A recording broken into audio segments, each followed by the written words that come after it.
I'm here. We're live. It's Game Awards time. It's the holiday season. There's so much happening.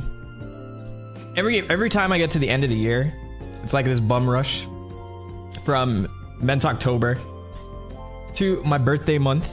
Well, I don't know. Normally I use that to take a break, but then in December, we have the Game Awards and we have Christmas and the holidays and then the new year. And I got to figure out what my last video is going to be for the year and all that types of stuff. But welcome to the stream.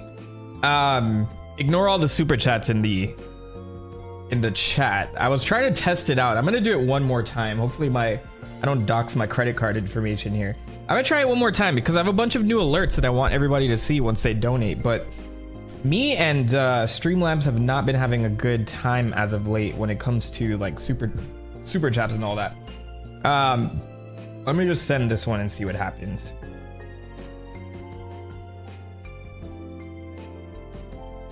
Ideally, my new alert will pop up and then we'll be happy, right? Let's try this. Okay, so it's clearly there in the chat. Ethereal, what's up? I'm gonna give it a sec to hit my notifications. Come on, hit the notifications. I have such good notifications. I think I'm gonna like stop using Streamlabs altogether and go to OBS instead. That's what everybody uses anyway, and Streamlabs got caught like copying the product a long time ago, so I don't know why I've stuck with it. It's just all of my settings are in there and I gotta start all over with it. Man, that's sad if it doesn't go through. Let me and it's like hard to refresh.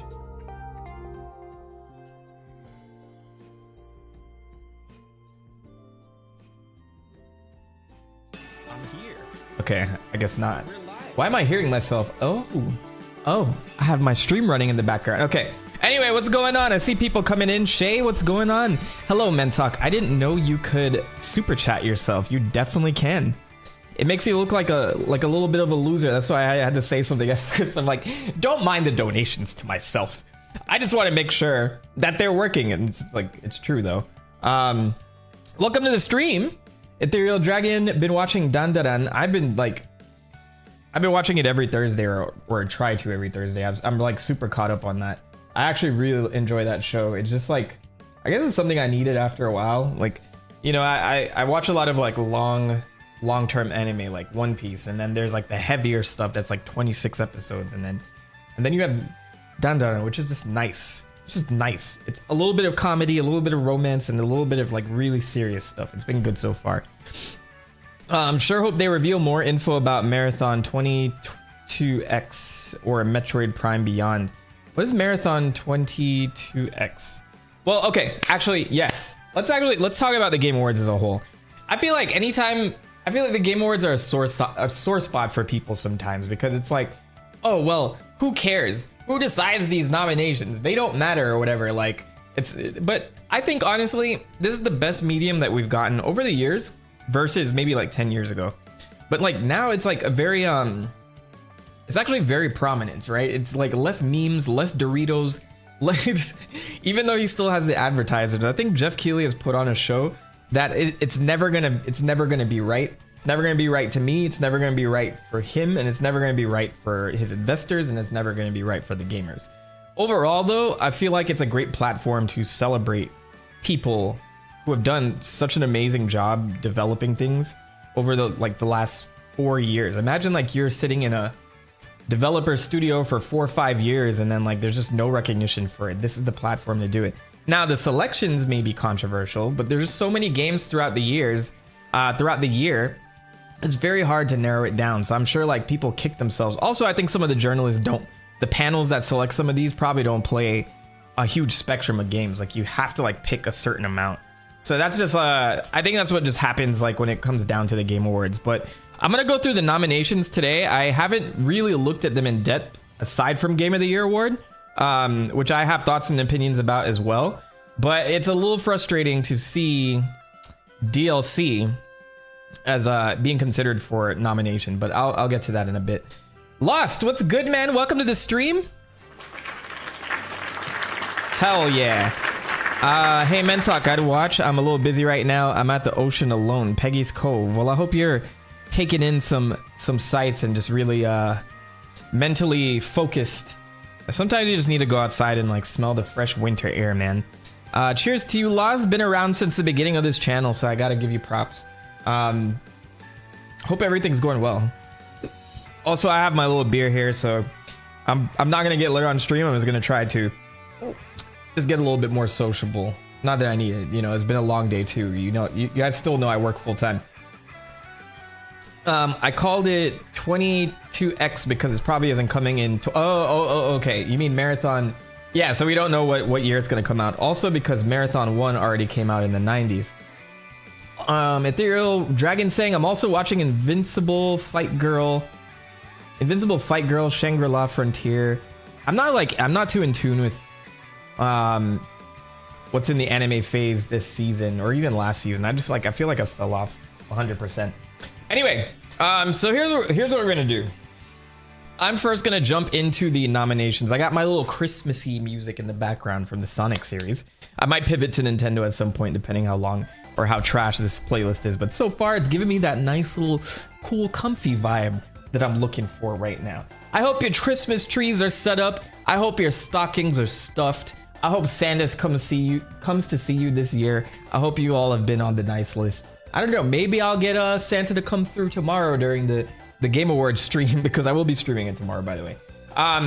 So my accomplishments today. I hope that 1, we get through all these nominations.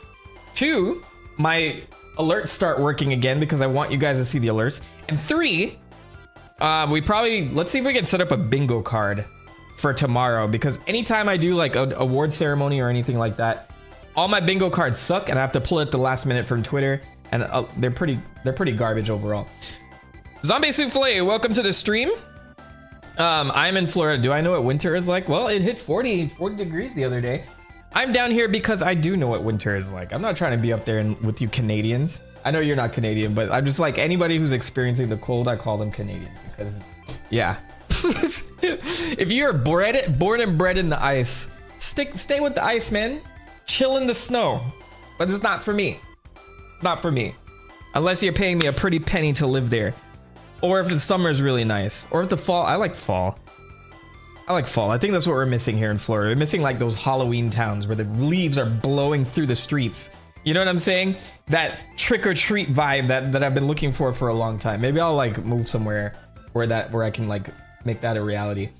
Anyway, let's get started. I feel like I've stalled long enough. I want to get through these nominations. You know, your boy's gonna go on like 100 tangents. I also have like a little bit of interesting news coming up leading into the Game Awards that I wanted to talk about. Stuff like, I don't know if you guys know who Jason Schreier is. I feel like I'm pronouncing his name right, but maybe that's just how I read it every time I see it. But he's a very, very prominent game journalist, and he's been like 100% on point with leaks and investigations, and I think he's like one of the best when it comes to journalism in the gaming realm. But recently he said that there are going to be 2 game-changing announcements at the Game Awards. I don't think he was paid to say that. And also, will I care about those announcements is another story. What Jason cares about versus what I care about are probably 2 separate things. So I'm gonna look into that in a second. Also, I saw that there is other award ceremonies going on right now that are excluding the Elden Ring DLC from the running for Game of the Year, which the Game Awards controversially did not. So let's get into these nominations first, and then we'll work. I thought I already signed in. Now I got to do all this private stuff behind the scenes. Come on, bruv. I thought I was prepared for the stream. I thought I was prepared, but apparently not. How's everybody else doing? Are you guys excited for the Game Awards, or am I just beating a dead horse and you guys are tired of hearing about it? Either way, we're doing this stream regardless. All right, so I'm logged in. You can barely tell that it's me because I guess the X API sucks now. Like, I just logged in with my Twitter account and my picture's not coming through because Elon destroyed that platform 100%. But let's Phoenix Gundam, welcome to the stream. Scrunglow, welcome as well. I saw you had a couple of some 2 cents before I even started the stream, so welcome. Thanks for joining. Let me make sure I'm just caught up with the chat. Sometimes my Google gets very, very, very sluggish when I'm scrolling through chat comments and all that stuff. I need to just really just delete Google Chrome. Maybe I gotta start fresh and just use Firefox, or dare I say Edge, because every time I use Edge I actually like it. All right, let's jump into this. I'm gonna hit vote now. So if you guys aren't aware, the Game Awards are tomorrow night, 7:30. I believe it's 7:30 Eastern Standard Time. I'm gonna start my stream about 7 o'clock, or 30 minutes before, regardless of what it is, whether it's 6:30 or 7. I'm gonna start it whenever, so I'll probably schedule it sometime in the morning tomorrow, and then we'll just go over some of this stuff that we went through today, because I anticipate a slightly bigger crowd just for the hype of the actual event. All right, so we're gonna jump into nominees. I'm gonna go category by category. I did this last year. Some of this is hard for me to do because I haven't played some of these games, but we're gonna discuss them one by one. So we'll start with Game of the Year. By the way, everybody can vote for these. I'm not sure if I hear it's like 90% panel choice, 10% vote, or 80% panel choice, 20% vote. I don't know how much I believe any of this, but I think it's best to vote anyway. I'm sure the Game of the Year nominee was chosen already, so I don't think my votes will amount to much, but it will keep track of what I anticipate to be the winners. So I'm gonna just put my votes in anyway. But the first thing here I got is Game of the Year, which these are the ones I have known pretty publicly about. Hang on, there we go. I'm checking the chat here. All right, so Astrobot is first. This I think is like Sony's best release today, and that's not saying much because Sony barely had an exclusive this year. They have a lot of ground to cover next year. I'm hoping that the PlayStation platform can make up for lost time. I have heard rumors, well, we'll get to it, but I heard rumors that Naughty Dog is ready to present their next single player game. Now, if it's Last of Us 3 or something else, which I'm praying is something else, I just need a little break from The Last of Us. Last of Us has just been going on for over 10 years now, which is crazy to think about. But I want Naughty Dog to step up for what's next before returning to Last of Us. But anyway, I think Astrobot was one of the better games that Sony has released this year. Of course, that's why it's on this list. If you guys have not played this, this is probably the best thing next to a super polished Mario game. It's just a nice homage to everything PlayStation, and just seeing all the old characters come back. Maybe I'm gushing because there was an Ape Escape reference. There's a whole level where you get to play Ape Escape type gameplay for a whole level. You get to catch the apes again, and I'm an OG PlayStation guy. That's how I grew up on. Well, Sega Genesis, but I grew up on the OG PlayStation, and Ape Escape was one of my favorite games for that platform. But I think it was a great homage to PlayStation as a whole, and I think it was super polished. I didn't run into a single bug, and just sometimes it had me smiling from ear to ear. Such a cozy game. Now, is this my vote for Game of the Year? I would love it to win, but no, it is not. So we'll keep moving. Balatro. I spent a lot of time on Balatro. The first time I beat it, though, I didn't go back to it. This is like a very, very, quite the sleeper hit at first, but everybody started getting into this. If you've played this, it's just poker on crack. It's like, is it like Hold'em or is it just 5-card? I think it's more like 5-card, right? So it's like ongoing 5-card stud poker. It's a very, very cheap game and just very super easy to get into. I would recommend this for anybody just because the price point, it's unbeatable. And they're constantly releasing, you know, new content. So it's like a deck, is it a deck builder? Would I call it that? It's like a poker roguelike, if that makes sense. Highly recommend this game. Do I think it deserves Game of the Year? No. Best indie game? Maybe, but we'll get to that category. Black Myth Wukong, I played. Has a lot of polish. I just don't understand the hype behind this game. It sold a lot because it spoke to Chinese audiences, right? This is based in Chinese folklore, which is fine. And I think the game itself deserves a lot of praise. Now, would I say it's Game of the Year? Probably not. And I haven't even beaten it yet, but it's clearly based on Dark Souls, the Dark Souls formula and stuff like that. I'm not upset that it's here, but this is not Game of the Year for me. So Elden Ring Shadow of the Erdtree, I think, was the biggest controversial pick here because Elden Ring came out last year, 2023, or is it 2022? How old is that game? I think it's 2022 or is it 2021? I have a total loss of time here. Elden Ring. Elden Ring came out in 2022. Okay, so it won the Game of the Year for 2022. And Wukong, more like Dragon Ball propaganda. That's what I was sitting there playing the whole game playing as. I'm like, which one of these characters is Bulma? That's what I wanted to know. If you guys don't know, like this character is basically what inspired Goku and the rest. This is based on folklore, Journey to the West, with like slight changes to it. It's like it has its own thing going on, but mainly seeped into the folklore. Or I guess it's like what would take place after that story, in its own type of way. So, very cool game. I'd recommend it if you guys like the Dark Souls formula. But I do think Lies of P is a better Dark Souls-like game than Black Myth Wukong. But that's me. Elden Ring came out in 2022, but they dropped their DLC this year. And I didn't even get a chance to finish it. I think I got 80% through it, and I got just so tired of the Elden Ring formula. I don't know. I'm super biased, but I'm gonna tell you guys straight up, like, I think I'm just over the Souls formula now. Like, I just really feel burnt out. And anytime a new one comes out, it gets so much praise. I think Elden Ring was just the cap for me. Maybe that's why Black Myth Wukong just didn't speak to me. I'm just like really exhausted from the formula. So when Shadow of Erdtree came out, I just put it down, not because it was too hard, but because I was just bored. There was no boss I was stuck on or anything like that. I just kind of like went back to work and editing and stuff, and I never went back to it. Maybe I should, but to me, Erdtree being a DLC package in itself is unfair. And we are saying this because DLC was never considered for a Game of the Year award before this one. So like Shadowpunk had a huge release, I think for 2023? Liberty something, I forget the name, Phantom Liberty, right? But that wasn't considered. Why wasn't it considered? That was a huge update. It was like an overhaul for Cyberpunk, the entire game, plus the DLC. I would say that's a re-release of Cyberpunk in general, so why wasn't that considered? Why Elden Ring today?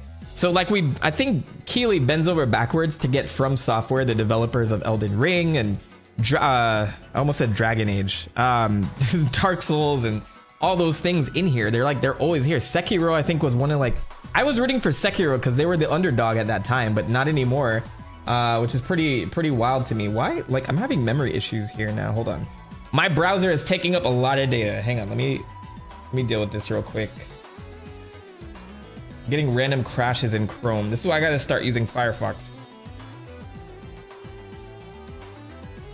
All right, I'm gonna just roll with it. Let's just roll with it. It's odd Erdtree is just a new game plus for Elden Ring. Essentially, I mean, it has its own little story, but yeah, it's not like, I don't know, it's just like an extra section. So I do agree with the controversy. Why is this here? I haven't really seen a good reason for it. Like, and honestly, if you do want to celebrate DLC that comes into the Game Awards, make it its own section. Best expansion, best DLC / expansion. Then you can put like Final Fantasy in there. Like maybe they had a huge expansion this year, which they did, but you know, that it wasn't the most popular. But you can put things like that in there. There's always DLC releasing every year. So if you're worried about that category, I mean, there's always going to be something. So why isn't that a category? And this is weird. They need to draw the line. Either DLC counts as a game or it doesn't, right? So you can't just teeter on either side. Either all DLC should be in here or none of it should. And that's kind of my point, just consistency overall. This is the first year out of 10 years that we've seen DLC considered for Game of the Year. Of course, it's for Elden Ring. It's odd to me. That's very odd. Final Fantasy VII Rebirth, I believe, is going to be the winner. What's the thing about this game is that it came out in January or February. So I think a lot of people kind of forgot how insane this game was. I think it's like so packed. I really like this remake. I'm not gonna lie. I really like Remake and Rebirth as a package, both games. I played Rebirth. I played Remake twice, and I was just sucked into Rebirth at the beginning of this year. Now, the reason why I honestly think this is my best pick. I think this deserves to win, considering the effort, the overall polish, the look, the gameplay, just the amount of content in there. But it doesn't get my vote. But my point is, like, if this won, I wouldn't be upset. Story-wise, I think that this whole series is just a little messy. Just very messy, actually. Like, there's a lot of messy padding and plot points that I feel like were not necessary. But my feelings aside about the narrative, as a game, they're putting in a shit ton of work. And I think, like, if there's going to be a game that wins this, that's like the popular one, it should be this one. But my vote goes to... Metaphor ReFantazio. And for 3 reasons. 1, I think this was my favorite game this year. It took me some time to marinate. When I got to the end and I actually beat it, I like walked away and I'm like, okay, like, you know, next. But I spent over 100 hours in this game. It's actually really good. And it's actually something that, like, it's basically Persona in a fantasy setting versus like a more realistic modern setting. But the thing is, like, there's like a lot of gameplay mechanics in here that I'm not gonna do this discussion like for each nomination, by the way. I'm only doing this because it's Game of the Year. But for Metaphor ReFantazio, like, I think this is the epitome of like Persona gameplay, turn-based RPGs. This is like the best that I've ever seen.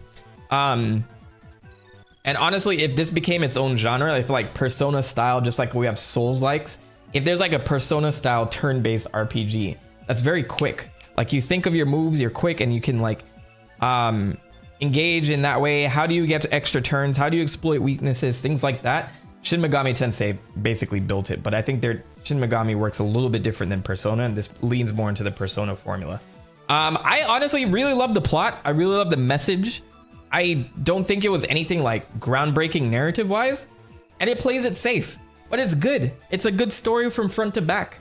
And this gets my vote. Also, it's a Sega game, and we support Sega out here. All right. So my first vote goes to Metaphor ReFantazio. But if Final Fantasy VII wins, I wouldn't be upset. Or Astrobot. I think if it's one of those 3, I will be very content with Game of the Year. Now, if I will only be angry if Elden Ring wins. For the other 2, I'll just feel meh. But I'll be happy if the other 3 are voted. But if Erdtree is voted, that's going to set a very disgusting precedent, in my opinion. Persona gameplay is my favorite gameplay. I really love cracking open a good Persona game. The thing about Persona 5 and Metaphor, maybe it's because I'm getting older, but there's like, it feels very top heavy sometimes when it comes to plot or rehashing things that are going on in the plot. Persona 5 is like egregious. They're very egregious with this. It's like the very beginning, it's introducing you to the town, and you have all of these calendar dates where you can live the life of this person. But it's like so many of those days are tied to a certain narrative or a plot device that I can't just go around and chill. And I always feel like I gotta get this done. Which is maybe part of the point, but I feel like I'm wasting a lot of time sometimes when it comes to the narrative and things like that. I think Persona 5 was worse than Metaphor with this, but I would definitely recommend this game for any RPG fans out there. And if you are a Persona fan, this is a no-brainer. Please pick this up. All right, next category. We have Game of the Year, followed by I got a badge. Best Game Direction, which for some reason I'm in the minority that likes 4 more than 5. Actually, I like 4 more than 5.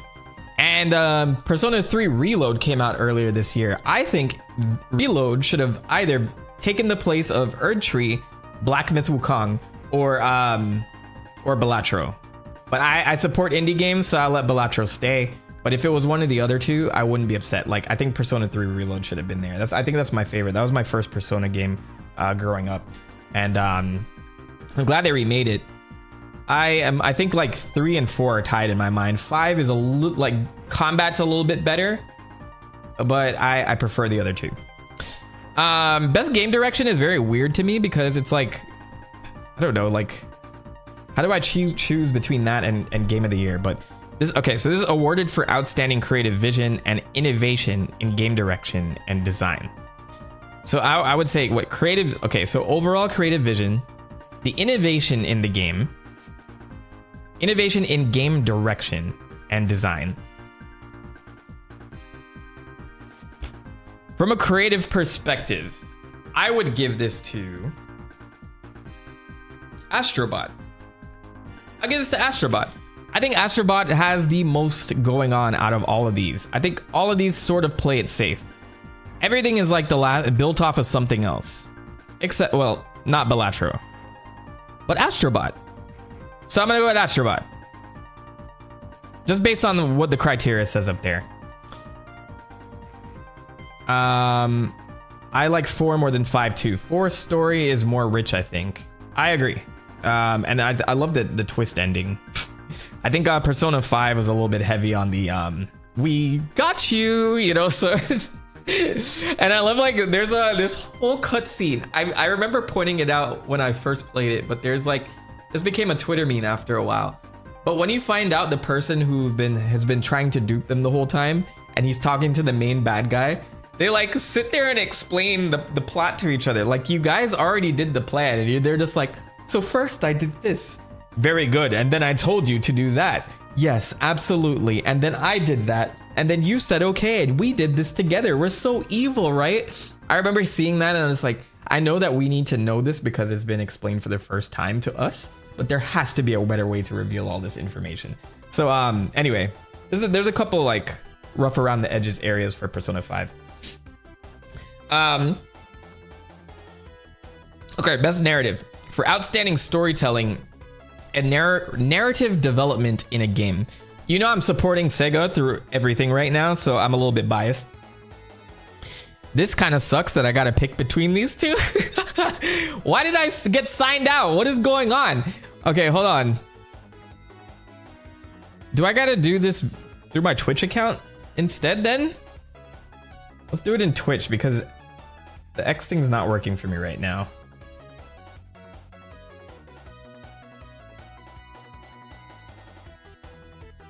There we go. There's actually my face. Like, I think the X integration is broken, which doesn't surprise me. Good job, Elon. So did my votes come through? Okay, my votes are still there at least. All right, so for outstanding storytelling and narrative development in a game. So we got Final Fantasy VII Rebirth, Like a Dragon Infinite Wealth. Now this is probably one of the games I've put the most hours in this year as well. And this came out the same time as this. I had a busy beginning of the year. Maybe that's why I had like no videos at the beginning of the year.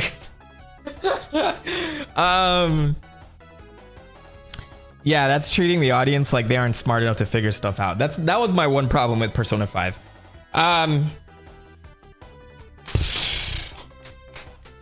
Oh, I didn't even say all of them. Okay, so Metaphor Refantasio, Senua's Saga, Hellblade 2, RIP to that game. I never played it, so I won't say it's good or bad. And then Silent Hill 2, which I just finished playing not too long ago. Phenomenal remake in my opinion. You'll always hear people that are just like, well, it doesn't beat the original one, but I think as a remake, it was like, it's really good. Best narrative, I'm gonna be very honest here. I think at the end of the story, I'm gonna base it on how I felt at the end of the story. Final Fantasy VII Rebirth, I think, is trying to be so different from the original, which is fine. It's just they're not like fully committing. And this is the problem in the first and the second game. When I say first and second, I mean remake and rebirth. They're not, I feel like they want to tell some type of story and they're not fully committing to it. Afraid that people are so stuck on the original game that that they don't want to fully commit, while introducing a ton of other things and padding that they're trying to trip us up, like, haha, maybe this is gonna happen, and then it just goes about its business. So I think the third game has a lot to I don't know, it has a lot to fulfill, because I feel like they're putting this puzzle piece together that's not really being committed to. So I think best narrative, I don't know, like otherwise, like when they stuck to the plot, I really enjoyed it. And I really enjoy like the interactions between the characters here. The second one, Like a Dragon Infinite Wealth, had me almost in tears by the implications. And there's some very powerful scenes in this whole Like a Dragon series. I mean, I feel like I don't understand why these people aren't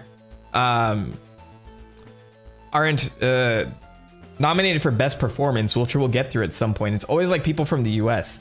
Maybe I'm wrong this time around, but like for Like a Dragon, these people should have been, Like a Dragon 7, they should have been nominated that year, they weren't. Like a Dragon is so good. Beautiful story, graphics, everything. Ichiban is the best. I love Ichiban as a new character. Even though they want to lean into Kiryu, they can't drop him. That's another thing. But I think at the end of this, I was wondering what's next. It didn't really scratch the itch I was looking for that it felt like it was leading up to. So I think the first half, the narrative of this game is really good. And then in the second half, I'm like, what is going on? Great game, but I want to, like, I would support this as a Sega game, but I honestly think I want to give it to Metaphor. At the very end, I felt like I was just closing the book and I was just looking at the back of a book, and I felt fulfilled at the end of it. Like I did all of that. I'm gonna go with that. I think Silent Hill 2, best narrative is fine. It's just you're leaning on a narrative that was already written. And that's the only reason why I'm not like even considering it at the moment. So I'm gonna go with Metaphor Refantasio. So that's twice that's on my little bingo card here. Let's consult the chat. Feel free to jump and like mention your picks in the chat. You don't have to like be on board with mine 100%. I figure I'll give some overall engagement here. If you disagree with me, it's totally fine. Trust me. I'm gonna try super chats one more time, by the way, because it just frustrates me that these new ones won't come through. This is a test.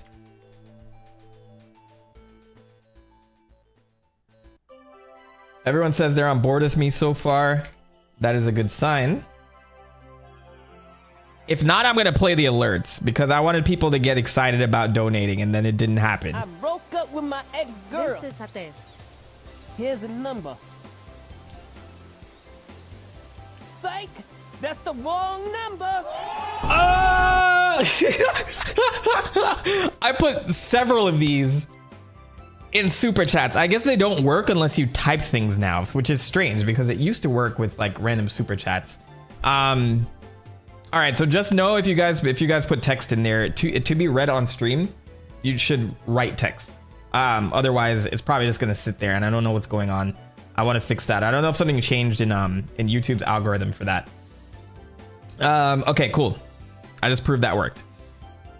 Okay, so best art direction for outstanding creative and or technical achievement in artistic design and animation. We have Astrobot, Black Myth Wukong, Elden Ring, Shadow of the Erdtree, despite what I said about it, it is a pretty it's a pretty game. But I'm still like going against my, this is not a game, this is DLC. Metaphor Refantasio and Neva. I know it's Neva, but Neva Eva. All right, so Neva. Neva I have not played. I remember they showed a trailer for this last year.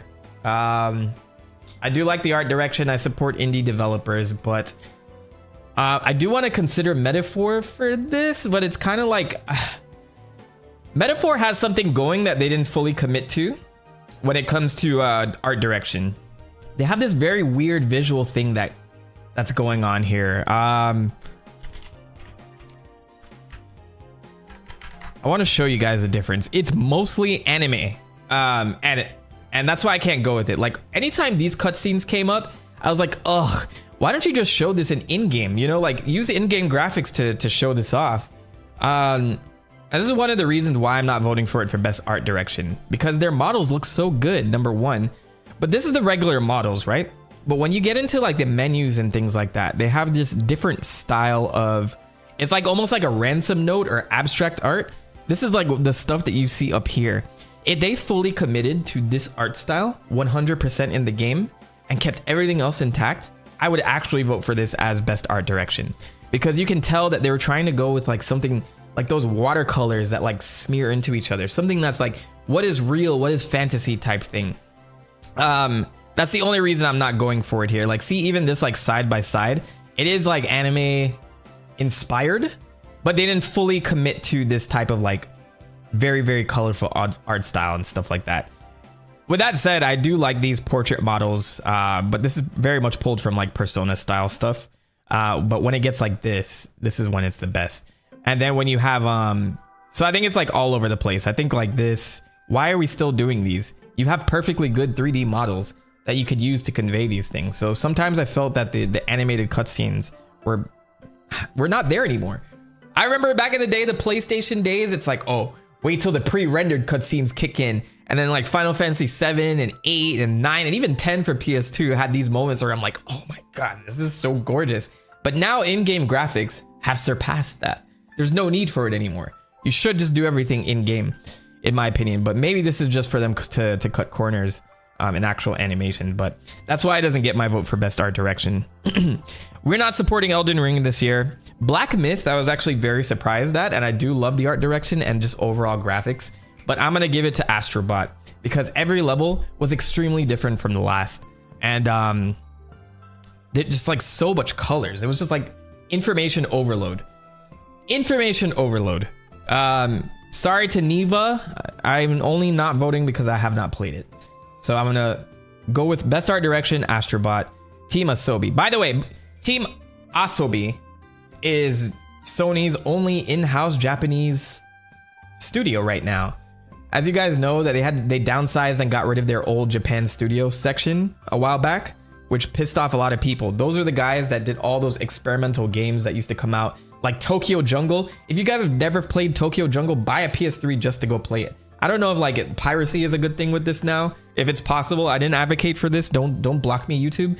But like Tokyo Jungle is, well, it's just like so bare bones, but it works. You are in apocalyptic Tokyo playing as animals trying to survive once humans just disappear off the face of the earth. It's amazing. All you have to do is figure out how to feed yourself, find a proper mate, and then reproduce for your next generation, and then you get to inherit the next generation of whatever animal you are. It's amazing. But they did that. They did Ape Escape. They did Gravity Rush. They did all of these really, really cool experimental games, and then Sony got rid of that whole team. This team is the only team in Japan, and they're pretty diverse. I think it's more than just Japanese folks working there.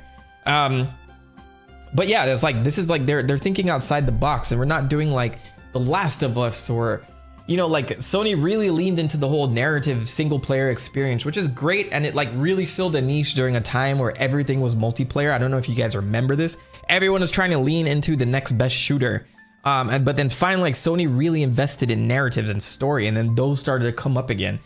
So I think those games did what they need to do, but we need to get back into these types of titles where we're just thinking outside the box and being creative. We've hit the graphical wall at this point. Like each each graphics card that comes out is just minimal to the next. So it's all about creativity these days. That is the next decade of gaming, in my opinion. So anyway, best art direction goes to Astrobot. That is it. By the way, yes, and I want to support Team Asobi because I want them to make an Ape Escape remake. That's literally all that bullshit that I just said was a lie. I just want. I'm just kidding. It wasn't a lie, but like honestly, I want Astrobot to get all the support that it gets because I want Team Asobi to make an Ape Escape 4 or something. Like please, God, let this happen. God, gaming gods. Anyway, so cheers to Astrobot once again. Give me some thumbs up if you guys like my picks so far. If you would change anything, let me know. For outstanding music, best score and music, I'm still burnt that Sonic Frontiers was not nominated 2 years ago. I'm literally seething at Keeley. Jeff Keeley to this day about that. Best score and music. Astrobot had great music. Such bangers, but not my pick. Final Fantasy VII Rebirth, amazing soundtrack. Honestly, maybe I need to go back and listen to it again. I think I like this soundtrack better than remakes, just to compare the two. But it doesn't get my pick. That gets second place. Metaphor ReFantazio. I was not impressed with the soundtrack. I'm surprised that it was even nominated. There is like the battle theme, which is a banger. I loved like the whole monk growling in the background for a lot of it, but not Shoji Megaro's best work. I see what he was going for, but I think he phoned it in a lot of sense, in many senses. There's like some standout tracks, don't get me wrong. I think there's maybe like 4 or 5 that stood out to me that maybe I'd go back to listen to again, but doesn't get my vote for that reason. I'm sorry, Sega. I wanted to support you here, but I can't. Where's Sonic X Shadow Generations? That should have been here. Nah, just kidding. There's only like a couple bangers in that one, surprisingly. But they always knock it out the park. Silent Hill 2, I didn't see much difference in this soundtrack versus the original, to be honest, and maybe that was intentional. But I'm not gonna vote it for that reason. They didn't really think outside the box with a lot of the soundtrack. But if this was sound design, maybe I would say different. But we're talking about music, score, original song, and licensed soundtrack. If this is sound design, I think I would pick Silent Hill 2 because man, it's visceral. It's crazy. I don't know if you guys have played it or into horror games, but like there's just so much ambient noise around you. I would hear random screaming in the background that has nothing to do with what's going on. I would think if whether it was part of the game or something coming at me, I would hear like little like just noises like screeching, metal tearing, like something's opening a door trying to get me. And like I know that was originally part of the original game, but it was just like extra wild this time around. But Silent Hill, man. Zombie Souffle, you would vote Silent Hill for score and music. My vote goes to Stellar Blade. Stellar Blade. This has a phenomenal soundtrack. You guys should go check it out. This is actually another game, probably one of my top 3 games this year. I know there's like people say there's not much depth to this, but I'm not just saying it because of Eve. Eve is a reason. I'm not gonna lie. Eve is a reason. But there's like, they could have easily have charged you for new outfits and they didn't. Just think about that for a sec. Let it marinate. There was like so much new free content where they could have charged you for Gooner bait. They could have charged you to goon in Stellar Blade, but you don't have to pay a single cent for any outfit that's in this game. And there's so many of them. So okay, so that's not the reason, but I really like the music in this game. This is something that I go back to just to chill, and it is done by the composer who did Nier Automata, which I still listen to like to this day. So this is a very strong pick for me for best score in music. So I'm gonna go with that, and we'll move on to the next category. So I know there are 29 categories here. I'm gonna start flying through a lot of them later on once we get into the esports and the best streamer awards, because I'm the best streamer, and as long as I'm not here, we're not supporting anybody else, okay? Did they think Sonic was a Pokemon game? Or is this regarding the soundtrack, or what do you mean? I'm on a little bit of a delay today, by the way, so I'm not gonna respond as quickly as I used to. I'm trying like low latency options these days just to see like if that delay is bad, because you do guys get a higher quality video if I do low latency. Where is that Mentalk nomination, man? It's ridiculous. They're tripping out here. All right, so best audio design. This is what I was talking about earlier. Oh, Silent Hill is there. Yeah, no brainer. Silent Hill for me. I would go through the rest of these. Like maybe Hellblade 2 would deserve this. I remember it was like big on the giving you anxiety type thing where you're dealing with someone who has, I forget, is she schizophrenic or some has an anxiety issue, like one of the above. And so like they tried to emulate what that's like, and they have whispers as you're like going throughout the game. I don't know how they enhanced it for the sequel. I did play the original Hellblade and I thought it was pretty cool, but after a while, I don't know, maybe that's the point. Like it just like the voices got annoying after a while. But maybe that was what they were trying to advocate. But for me, I think it was Silent Hill, just overall across the board.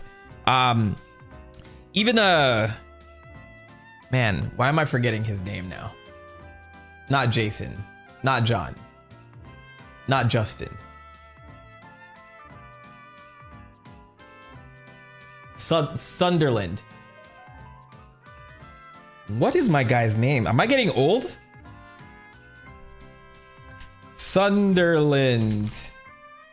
Silent Hill.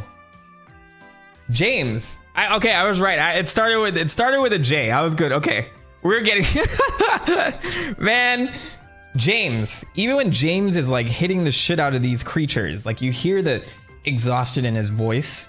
Like he's like putting his everything into hitting these things and trying to get them knocked out. And then like the squelching of them. Like, I don't know.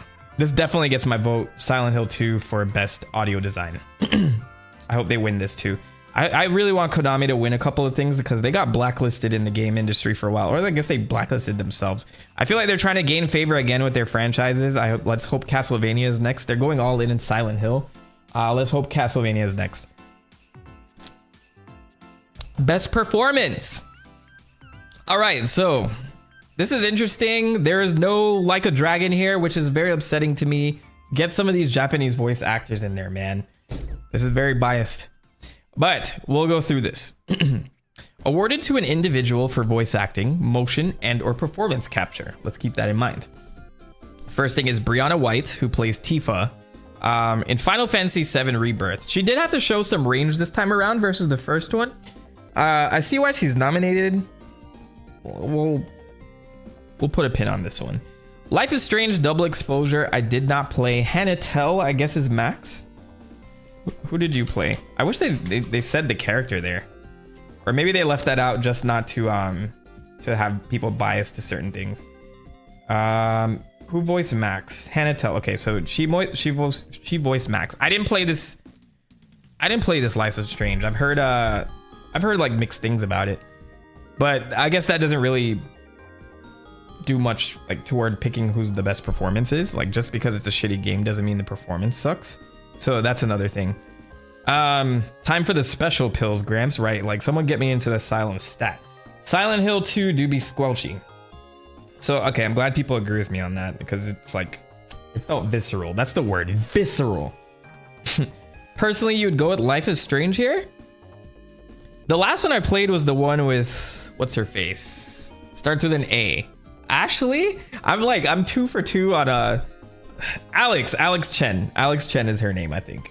Is that her name? Or is that some friend that I remember from high school? No, it's her. Cool. All right, my brain still works, people. That's the last one I played. I don't know. Give me like Zombie Souffle. Give me like a heads up if I should play this. Like if you recommend it. I have played the original Life is Strange. Would you highly recommend this one? Second one, Humberly Gonzalez. Is she the main character in Star Wars Outlaws? I remember people are like making fun of the Star Wars Outlaws main character. They're like, oh, well, it's woke because she's not a gorgeous looking woman or whatever. And then they posted her. This is the voice actress. Why doesn't she look more like her? I won't get into the political discourse today. I think we're all burnt out of that now. But Star Wars Outlaws, I didn't actually play. How do people feel about this? If you like original and Before the Storm, I'd say play it. I only played the original, not Before the Storm, and I played like True Colors or Two Colors or whatever it's called. Snubbing Otis voice actor in Control should be a NATO treaty violation. Was she up for this? I know she was in the Alan Wake DLC recently.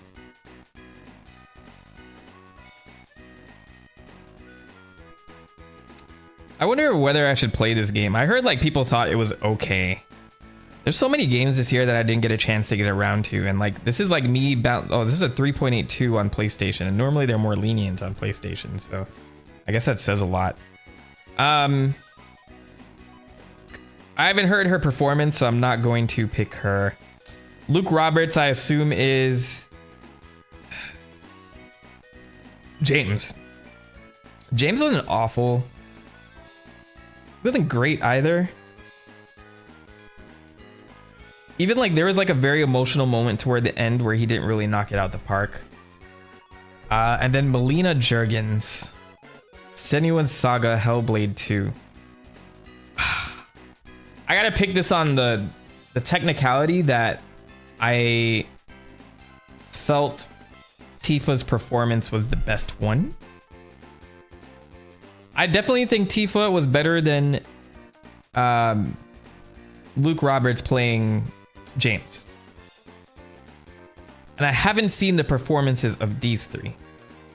So by technicality, I would go with Brianna. Even though Zombie Souffle, you said Hannah Tell, I'm interested to see how she does as Max. Is it the same voice actress too as like the original Max? That'd be another one. Ati was the janitor that leads Jesse in Control. Yes. I actually played Control earlier this year too, so I'm caught up on everything Alan Wake. I played Alan Wake, the DLC, and Control leading up to playing Alan Wake 2, and I never got a chance to do it, which Alan Wake 2 was last year. It was nominated for Game of the Year, and I was actually surprised, like, oh, maybe I should get into this series. Alan Wake definitely takes a lot of inspiration off of Silent Hill. Playing the remake just reminded me how much it did. And of course, all of them were inspired by Twin Peaks, which also inspired Link's Awakening. If you watch my videos, you would know. I'm just kidding. You guys are here because you watch them, so, you know. I feel like I'm in the Hassan Abi position. You know, to like, they start sinking in their chair and you're like, what do you mean the Houthis don't look at... Destiny's channel is telling me that I talk so slow? Well, I don't like Destiny, so let me sit up. I'm getting into that lazy position. I think it's also because I moved my camera too. So let me get into the right position. Yes, same voice actress for Max. Oh, that's good to hear. At least like she gets to do it again. All right, innovation and accessibility. This one, I don't really look out in. I didn't look into games to this extent.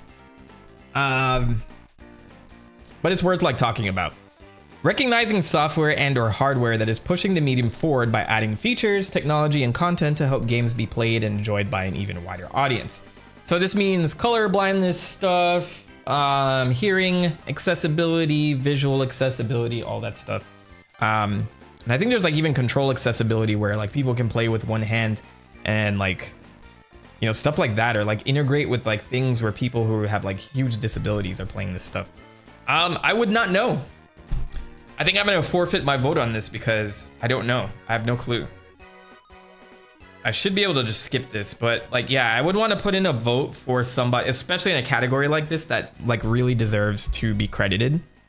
I don't want to put my vote for something that doesn't really deserve it as much as something else. I agree with you, by the way, Phoenix Gundam. Most of those characters weren't stellar, which is, I'm surprised Like a Dragon was not voted for it, and it's blasphemy. Like a Dragon was not put on that list.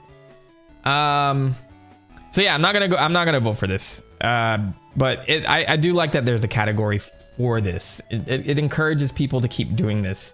And I think this is very important. I've seen like very, very touching stories about people who have terminal illnesses or huge disabilities that find new life in gaming. It's like very inspiring to see. It's just, and when people really support it, like I'm sure there's a short list of games you can play in a situation like that. So if games continue to support that, like who am I to knock? So yeah, very important category. I talk about this every year. I love to see this being celebrated. Next, games for impact. I still don't know what this means. Oh, okay. Hold on. For a thought-provoking game with a pro-social meaning or message, or as Twitter would call it, the woke category. I haven't played many of these. Many of these have interested me. I just haven't gotten around to playing them. Closer the Distance, which is that a PC game?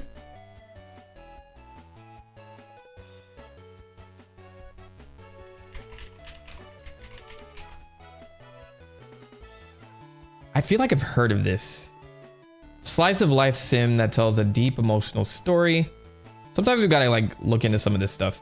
Closer the Distance is a slice of life sim that tells a deeply emotional story about the connections between family, friends, how they touched your heart. I guess that makes more sense versus what they're saying here. Thought-provoking game with a pro-social meaning or message. I wonder why indie games qualify for this more than like a typical one. You know what I mean? Unearth long-kept secrets, repair strained relationships, and help your loved ones move on. I like the thought of this. It's like strictly narrative. Hey, Ice Cap Zone, one of my favorites. I know nothing about this game. Indica was another interesting one. I've seen this pop up recommended to me on my PlayStation store like every couple of months, and like it just fascinates me. Like I really want to play this game. People are saying you're not gonna get it by looking at trailers. Just go in and play it. Play a third-person story-driven game set in alternative Russia at the turn of the, what number is this? 19th century, where religious visions clash with harsh reality. Indica tells a story of a young nun who sets off on a journey of self-discovery, the most unusual companion by her side, the devil himself. I like, interesting that I've heard like it just like if you look at this you're not gonna know what to expect, and like I think this is a spoiler actually, because this is, people are just saying play this and don't worry about it, just go for it. I have this on my list. I need to do this. Neva Life is Strange, Double Exposure, Hellblade 2, Tales of Kenzera Zhao, and I think this was done by a studio with a the director, I forgot what he did previously, or if he was a voice actor or something, but he opened up his own studio to tell like a story based in like his African culture. Not that he is African, I think he's British, but it was meant to like tell a story of his roots in Africa, which I like. I gotta support that. But overall, I don't know. I'm gonna skip this one because I have not played most of them, and I want somebody who deserves that to get that award. So yeah, this is definitely a skip. Best ongoing. Awarded to a game for outstanding development of ongoing content that evolves the player experience over time. I vote for Final Fantasy XIV every year, but since their DLC this year was a little bit lackluster, I'm open to something else. Helldivers 2? When did Helldivers 2 come out? Last year? Or is it this year? It was this year. So I don't understand why Helldivers 2 is best ongoing. It's only been like, it hasn't even been a year yet, right? I think Fortnite, I honestly think Fortnite should take it this year. They had a big update this year, and it's just insane the level of content. Fortnite's a meme, man. It just, to me, clicking Fortnite feels weird. Fortnite has gone through so many stages. I remember like it was literally embedded into everything in YouTube videos back in the day. Hold on, mom, before we continue, I'm gonna go play Fortnite. But like, seeing what this has become, it's like become something more than just like that game that it was. There's concerts hosted in it. There's this Lego mode that's like build and create or whatever, and now they're building out like this slice of life Lego mode. Fortnite is beyond what it started as, and I honestly do think, as of this year, I do think this should win this. Versus Destiny 2, I heard they released some DLC lately. The hardcore fans of this game are going to remain hardcore fans. And Diablo 4 had an expansion recently, but I think they're just turning the corner on what's good right now. And so like, I think Final Fantasy 14, normally I'd vote for it, but I'm going to go for Fortnite this time around because I'm actually very impressed. And I have not gotten back into Fortnite at all. I played it when it first launched and I haven't gotten back into it. And I feel like I would suck. I've just been so left behind. Vote Helldivers for democracy. We'll see where Helldivers is next year, this time.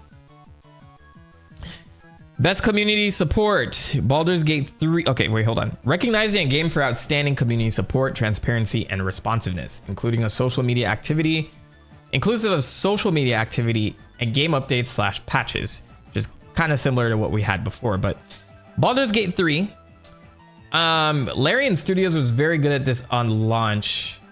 I'm leaning toward them, though I don't know how much they did it within the last year versus like hot fixes and patches and stuff like that. Not to say they haven't done much, but I think Larian Studios has been pretty good with that. Final Fantasy 14, not so much this year. Even though I love Yoshi P, he looks tired as hell. And he worked on Final Fantasy 16 last year. So that was another issue. Fortnite, I don't know much about their community support. Helldivers 2 was very controversial throughout the year. I think they've mellowed out a bit now. I do like how they handled it at the beginning of the year. Then they had this weird, like, I'm not even talking about the Sony thing, but they had a community director that caused a lot of controversy when he spoke to folks, so maybe not that. And then No Man's Sky had a big update this year too. I'm gonna go with Baldur's Gate. Okay, best indie game. For outstanding creative and technical achievement in a game made outside the traditional publisher system. Animal Well is the one made by Donkey. I actually played this game and stopped. I didn't really feel it too much. I know that might be a controversial statement, but it's just, I don't know. It was very well polished. Just the concept was just, and I do love Metroidvania games, but this was not a good one for me. Balatro, I think, should win it. Lorelei and the Laser Eyes, I've never heard of to this day. Never heard of. This got nominated for quite a few things. Like what? Let me check Steam here real quick.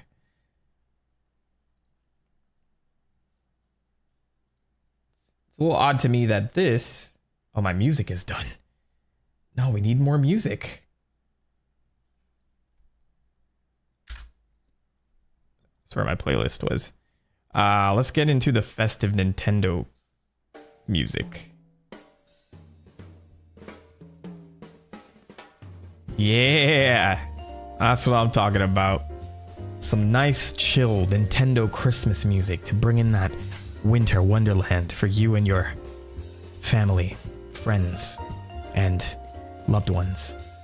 Welcome to the Mentalk stream. It is your boy, the Mentalk. I'll use this little moment to bring in the holiday cheer by kindly asking for your likes on the stream. If you want to support me and you watch all of my videos, here's a few things that you can do.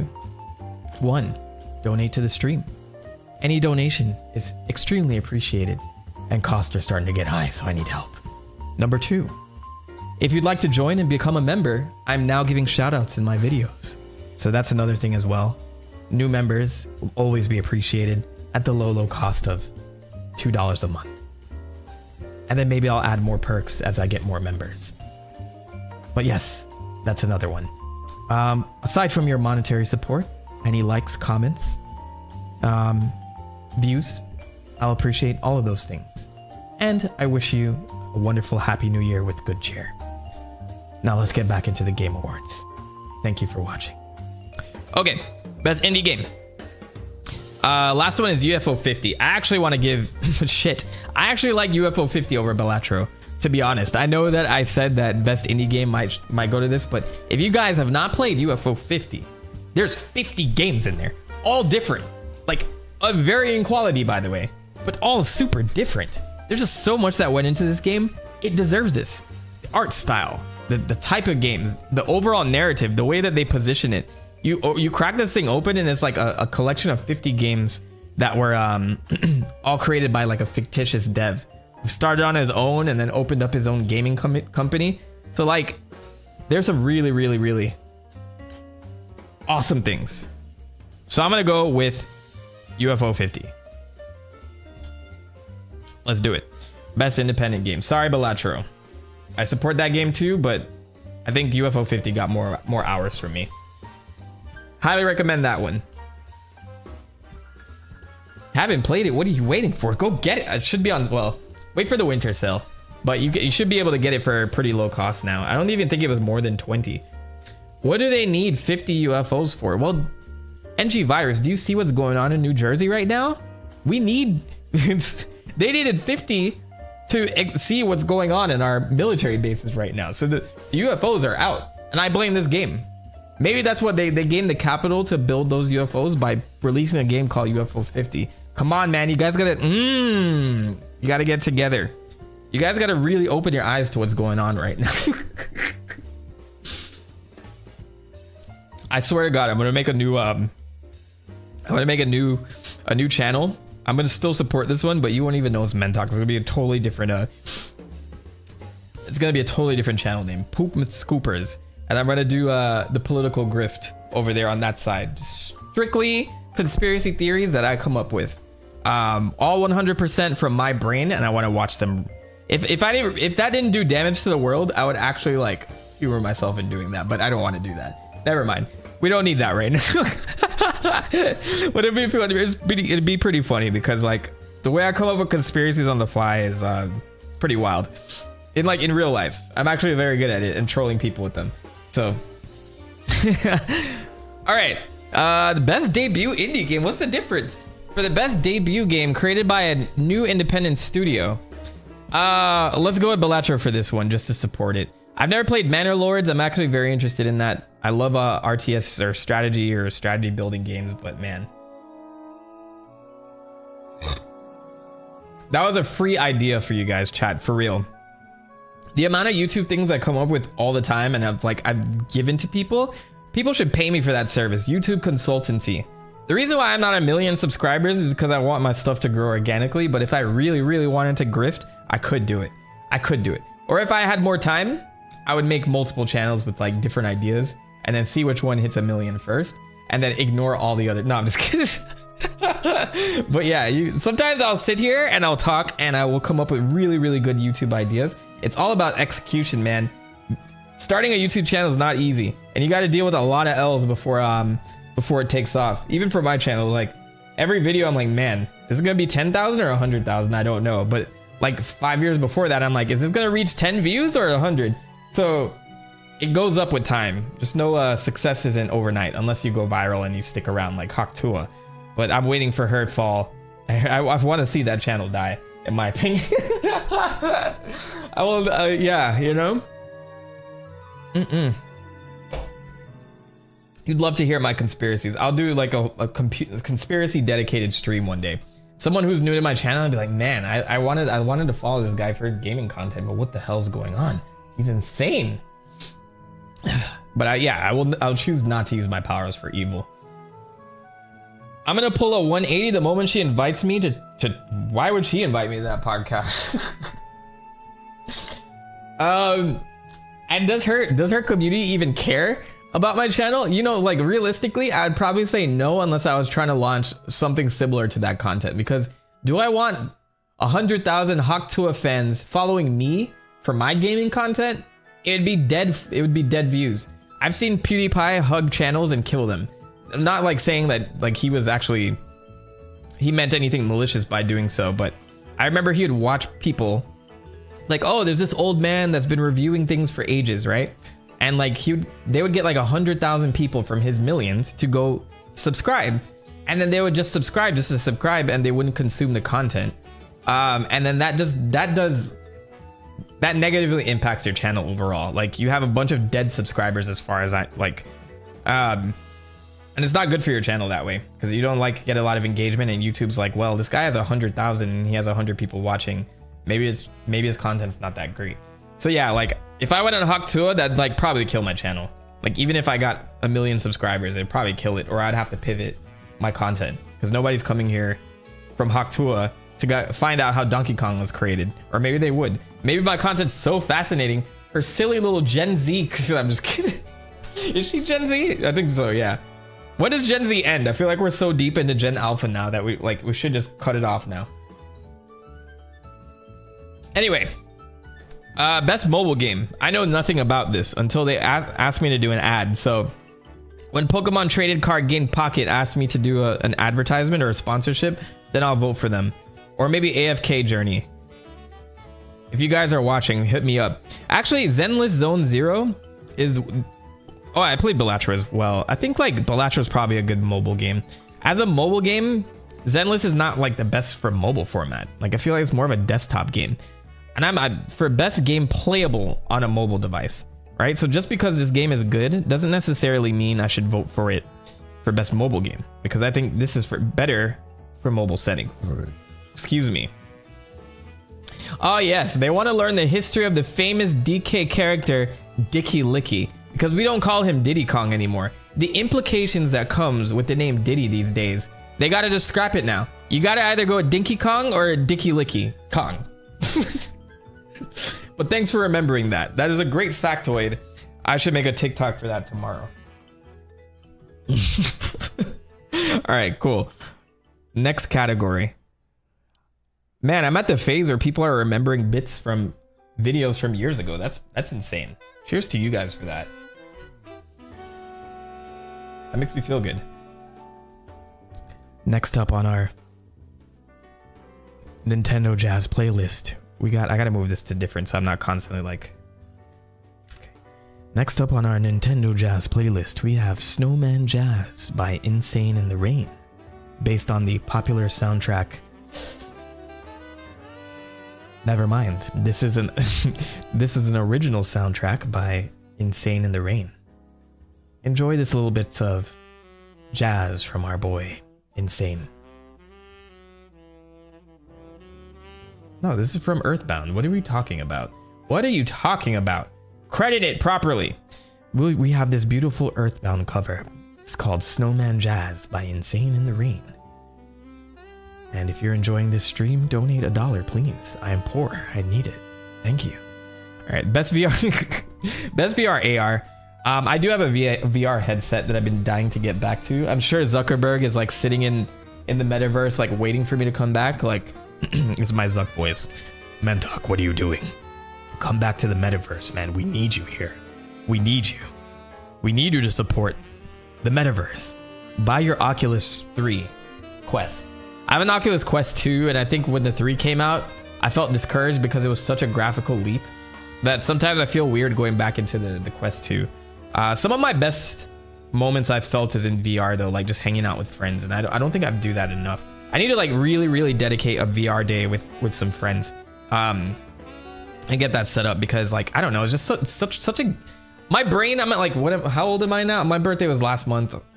I'm now 34 years old. It's insane to think about now. It just dawned on me 2 seconds ago. Anyway, so I think like with I've had a lot of experiences in gaming. So as new consoles come out, new graphics come out, I'm less wowed, because you know that's how your brain works. As a kid, anything that's new to you pops off dopamine signals even into your teenage years. It's like a different wavelength. That's why you guys like you can listen to one song for 24 hours in your teenage years. It's because your brain is like still like learning and picking up things and very like new to like hormonal balances and stuff like that. So when you hear something like you really enjoy, you stick with that thing.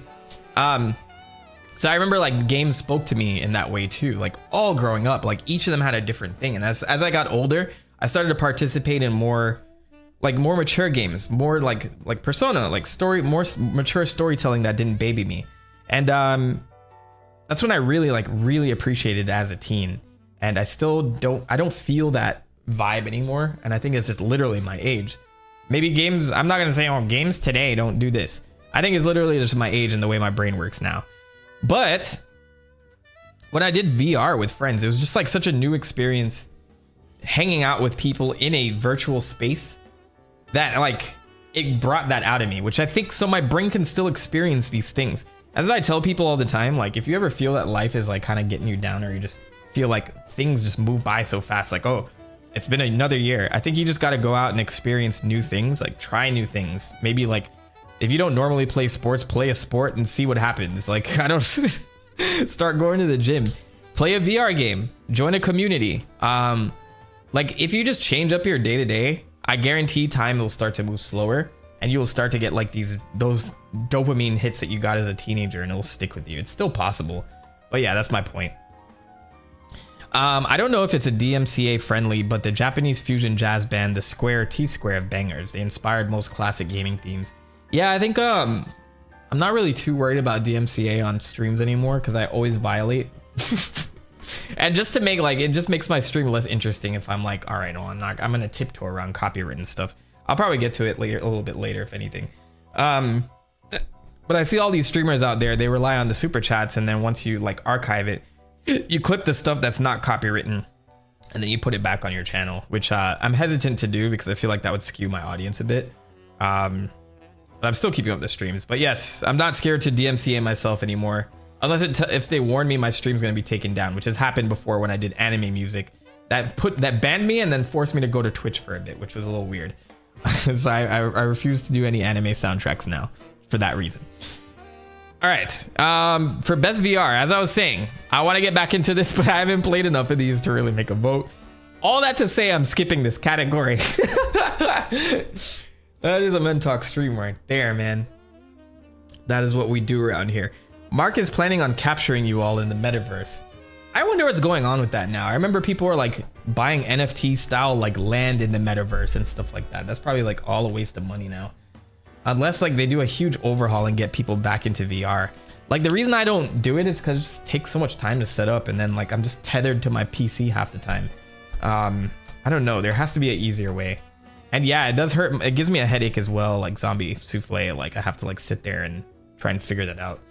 So Sonic Movie 3 is coming out pretty damn soon. Man, I gotta talk about that sometime today. Everything you do is pretty much canon somewhere. It's that, exactly. That's my point. All right, we're getting into the nitty gritty here. Best action game. For the best game in the action genre, primarily focused on combat. I know I read that out of, I kind of dyslexified that a bit, but still, it stands. Now, Black Myth Wukong, pretty decent action game. I'm still not sold that this needs to win any awards. It looks good, it plays good, but it's just like, it's okay to me. This is like 8 out of 10. That's not okay to me. It's a good game is what I mean to say. It's just good. Does it stand out to me? No.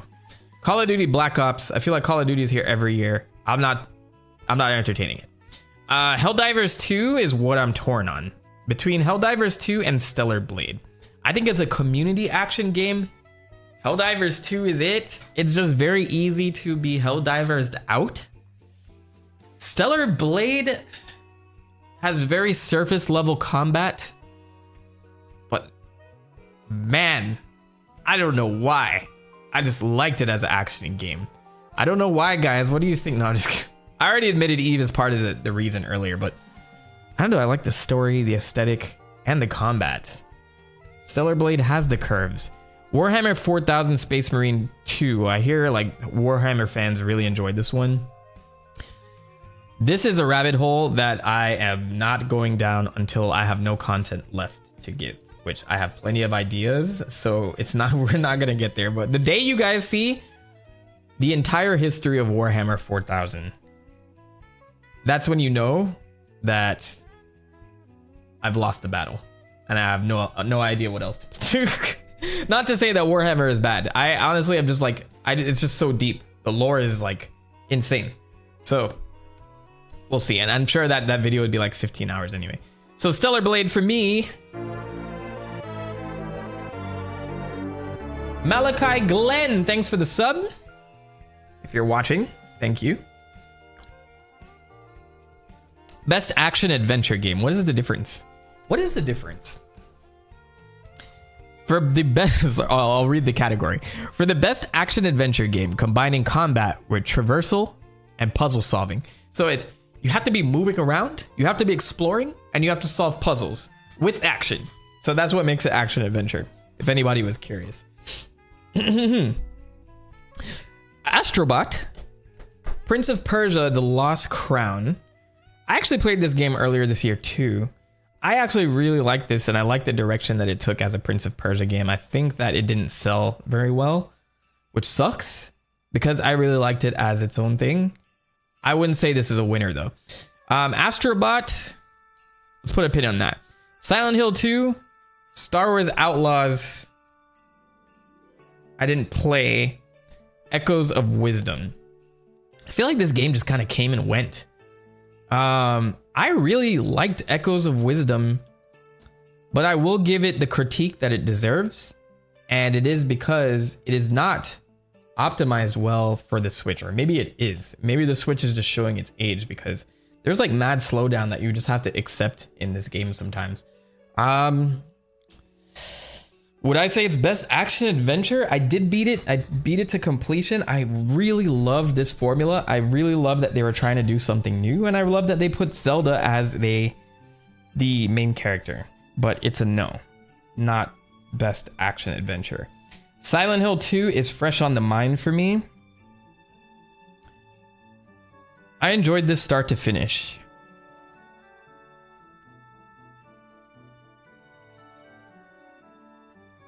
And the puzzles are there, and the exploration is there. The optional content. I did love going to different parts of the town and making sure I was collecting like all the like all the bullets and keys and maps and memos and things like that. I was scared that I was like bringing myself into a point of no return from time to time. It's between Astrobot and Silent Hill 2 for me.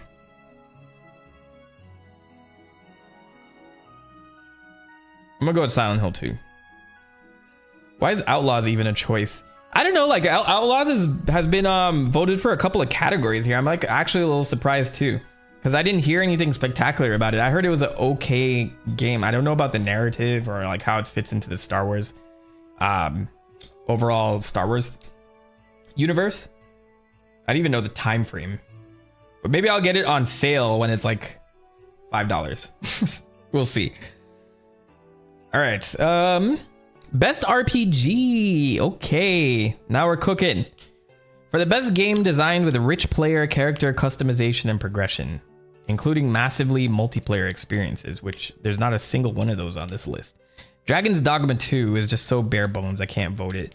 I was excited for this to make a comeback, but it's like, ugh, man, like I didn't even finish it. I give Dragon's Dogma a 7. There's just no depth to it. Unless somebody like disagree. You disagree, Ethereal Dragon? See you retracted your statement. I don't know. Maybe I just didn't get what they were cooking with there. Oh, you meant like a dragon. Okay. I was gonna say.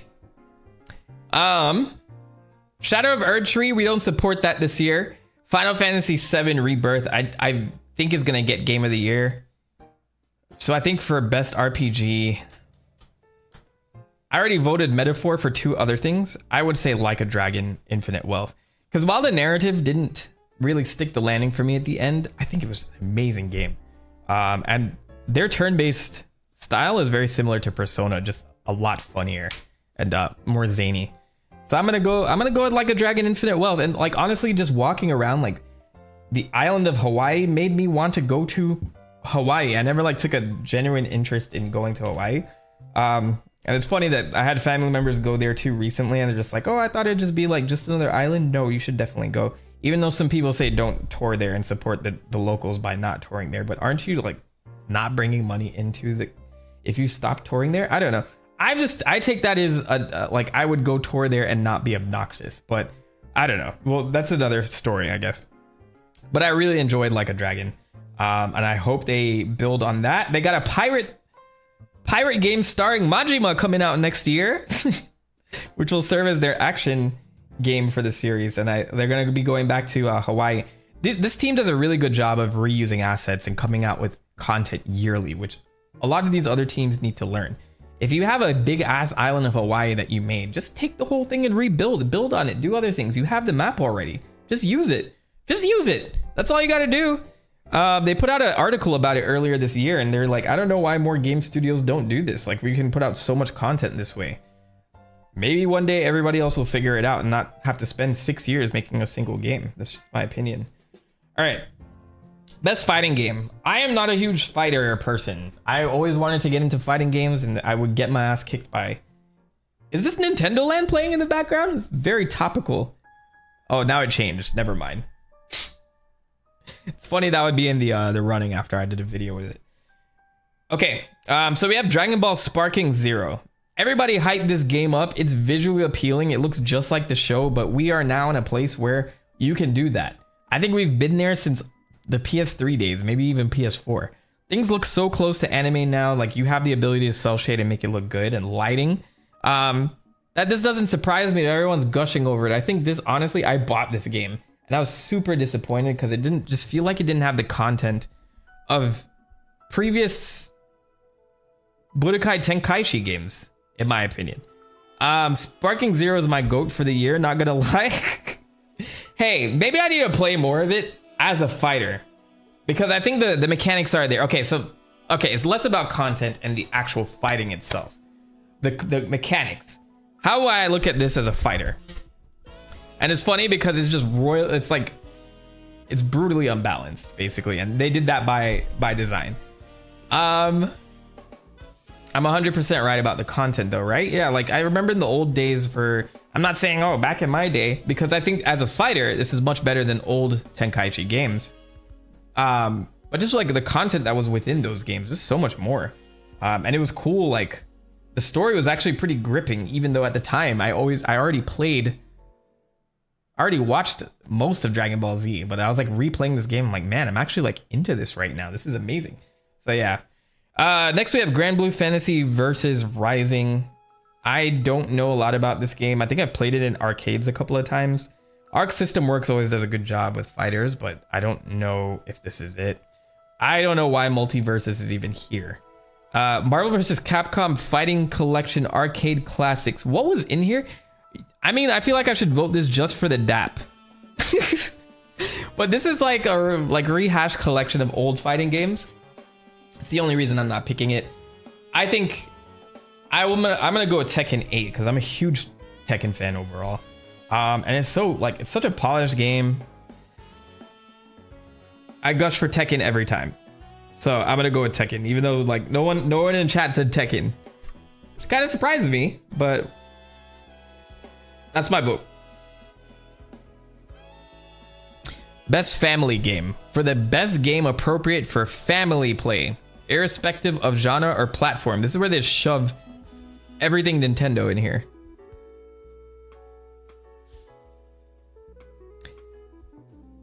So when I think of like best family game, and you say like the best game to play with the family,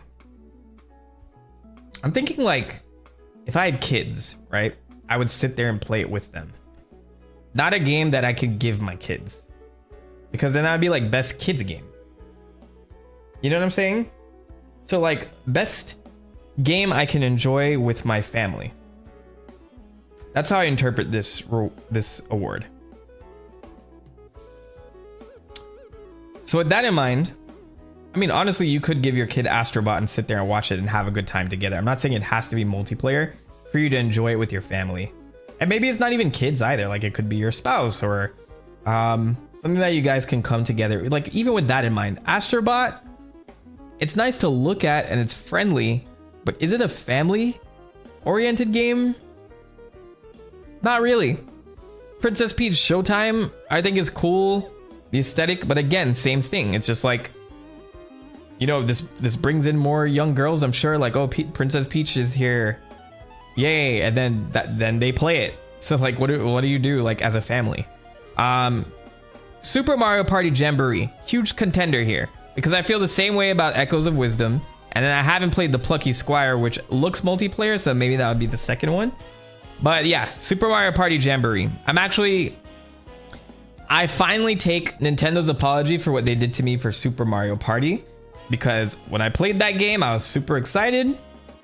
No depth to that game whatsoever. Some good mini games in there, but not a lot. But the boards suck. Boards are like garbage, and you had to pay 10 coins for a star. There was no challenge to it. No energy. It just felt like it was dead. And then they were like, okay, well, everyone assumed we're gonna come out with DLC for it. That never happened. New boards, that never happened. Granted, that's on everybody for assuming that Nintendo would do that. And then they came out with Super Mario Superstars, which was just a rehash of a bunch of other games. And I think if you put all the games from Mario Party 1, 2, and 3 like into like one setting, you realize how similar many of them are. which is what brought that game down. Like, it's very nostalgic, but this is like my 8th time button mashing, for instance. So that's why I felt jaded with both those games. So Super Mario Party Jamboree, though, I've played it 3 times now, and each time has been a blast, and I think it's a lot more accessible to more casual audiences here too versus the past 2. So I'm gonna go with Super Mario Party Jamboree.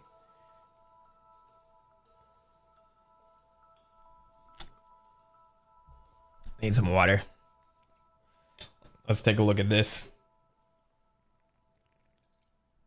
Best sim and strategy.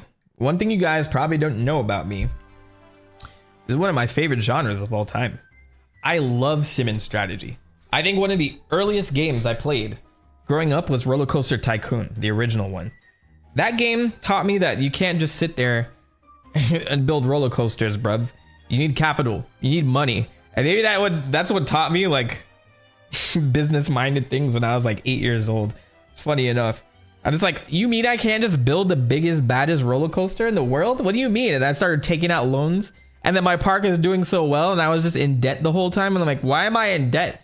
Where there's so many people at my park. And then I had to raise the prices, and then nobody would come. And then I was trying to like raise the price of the food and the drinks, and that was an issue too. And my staff hated working there, and people would get lost in the park, and my roller coasters would crash, and then it would be scary. Shout out to my old October video going over that scenario.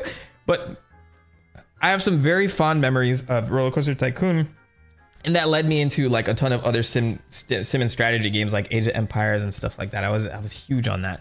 I wish I had the time to really sit back and like dedicate to new sim games.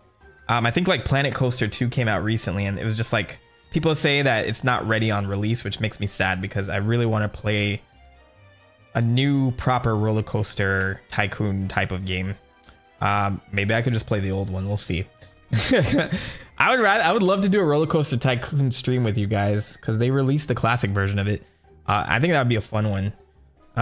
If you're into that type of stuff, but I feel like that would be for my second channel, where people would be like, why is he playing Roller Coaster Tycoon? I just want to hear about Dicky Licky. My God. Anyway, my point is, best sim and strategy game. I'm heavily invested in this one. Best game focused on real-time or turn-based simulation or strategy gameplay, irrespective of platform. Age of Mythology Retold is a remake or a remaster of Age of Mythology. I played a lot of this growing up. I did not play the remake, so I can't weigh in on how well it was done. Frostpunk 2 I played. It's okay. It's like, but it's not as good and tense as the original. If you guys remember, Frostpunk is basically a game about like this apocalyptic version of Earth where everything just goes to shit, and it's like, it's an ice age. So you have to like gather about a set of people and rally around like this abandoned reactor or something, and try to keep heat going while building up your civilization and surviving. Very, very tense situations. Not multiplayer. I don't know how it would work for multiplayer, but Frostpunk 2 actually like tried to do something different than the first game. The first game is all about survival. I think the second game is about survival, but more so like governance. Like, what type of government are you gonna infuse into this society? And so you have to like deal with parties, like party affiliations and negotiation and things like that to get anything passed to like better your community and survive that way. I think it's a good series, but it's not game of the year for me. This one I heard a lot about from Capcom. This is like a sleeper hit. I was interested in looking into it. I don't really know what it is. I think it's like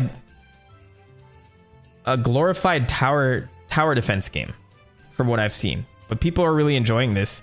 I need to check it out. Manor Lords, I think, is still in early access. Maybe not, but I think this is like your typical medieval real-time strategy. And Unicorn Overlord is the one that's going to get my vote, because I actually like buckled down and really played this game, and I get the vision. And I'm like, I didn't even get to beat it, but I'm super invested in this one. Anything Vanillaware and Sega, which Vanillaware is now owned by Atlas, who now is owned by Sega. So I have to support this regardless. Unicorn Overlord, we want Sega to sweep this year. This is actually a very, very, very good strategy game. I would recommend anyone who has an inkling of enjoying this. of like playing this. Vanillaware is also one of my favorite Japanese developers of all time. I love all of their games. Ever since Odin Sphere, I've bought every single one of their games. So I'd say check this out if you're into the strat category. All right, this is where we're going to start to skip a ton of these. Best sports and racing game. I don't engage in any of these. It's a little awkward that we don't have a FIFA anymore. It's just so weird not to see that. EA Sports FC 25 is like the inheritor of the FIFA name. F1, like I didn't even know there's an F1 game. Top Spin is tennis. Man, I remember when Sega used to run the tennis world. Virtua Tennis back in the day. Those were some good times. WWE has a game every year, and I see people like create the weirdest wrestlers, and like it's just funny to look at. NBA 2K is always going to be popular, but I'm going to skip this one. I don't know enough about these games to make a vote. Best multiplayer. For outstanding online multiplayer gameplay and design, including co-op, massive multiplayer experiences, irrespective of game genre or platform. So this is overall best multiplayer. We talked about this today. You know what? I'm going to throw a curveball in here and give it to Helldivers 2. The phenomenon behind this game cannot be ignored, and I think it is a very fun game to play with others. My second best would have been Mario Party, but I would go with Helldivers for this one. I think they deserve some recognition because it was insane at the beginning of this year. Best adaptation. All right, this is gonna be great. This is what I was waiting for. Recognizing outstanding creative work that faithfully and authentically adapts a video game to another entertainment medium. Arcane's gonna win this, for sure. I have not watched Arcane Season 1 or Season 2. Everybody's lambasting me, is that the word? Lambast? Am I just saying shit just to say shit? Let me just make sure we got our SAT words in check. Yes, lambasting, to criticize someone or something harshly. The wires are moving in my brain. Everyone has lambasted me for not watching this yet. So I know it's gonna win. I will watch it at some point. Fallout actually was really good. Great even. I have, I think, 2 episodes left of this. I need to finish this book, this series too. But Knuckles is gonna get my vote because we want Sega to sweet, bruv. I'm doing it just because I gotta support. Like, how could I be a Sonic channel and not vote Knuckles?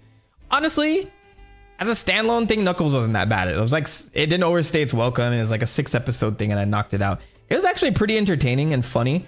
I know people wanted to dive into Knuckles lore a little bit more, which it didn't do. So I'm not like totally ashamed. I don't think it's a meme that I'm voting for it. It's definitely not gonna win versus something like Arcane. I'm not even talking about the other two because, well, I didn't watch the Tomb Raider series on Netflix. I haven't heard much about it.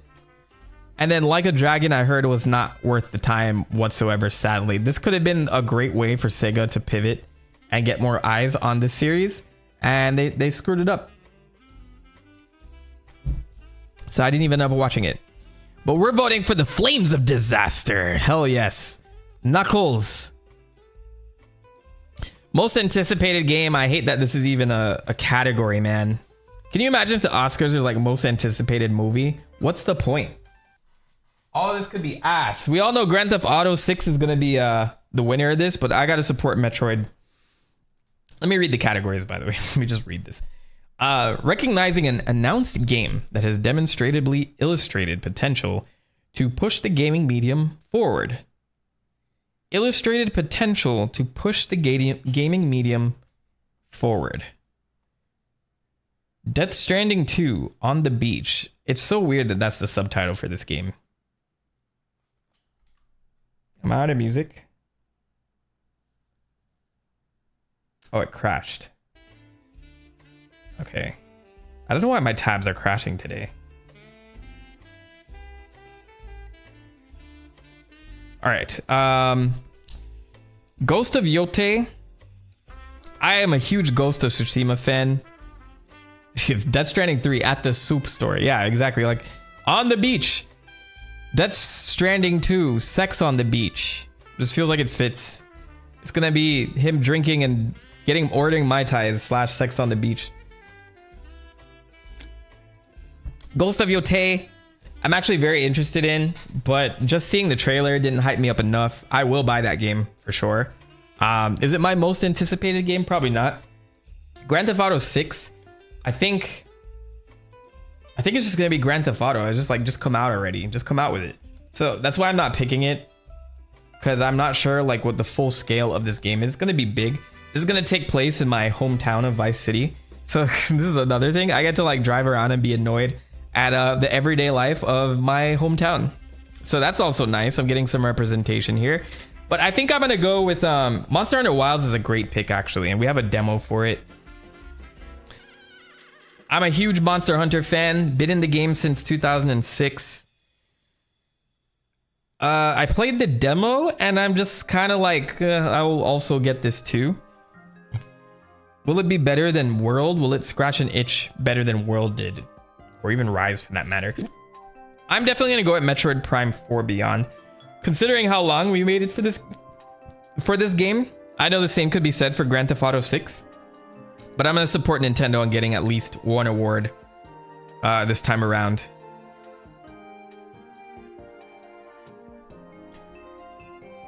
All right, so now we get into the area that I don't care about. So I think the next few are probably just gonna be throwaways or skips, right? Content Creator of the Year for a streamer or content creator who has made an important and positive impact on the community in 2024. So the fact that I'm not on this list, we will not support this category. In fact, I've never watched any of these people though, like, to be honest. So I don't think I can weigh in on this effectively. I'm like very out of touch with the content creator sphere these days. It's probably gonna be Queso though, that's my guess. Best esports game for the game that has delivered the best overall esports experience to players, inclusive of tournaments, community support, content updates, irrespective of genre or platform. This is another one that I don't know too much about because I don't know the game of esports right now. Like, these are obvious to me that they're still in the runnings, except Mobile Legends Bang Bang. I've never heard of this game before today.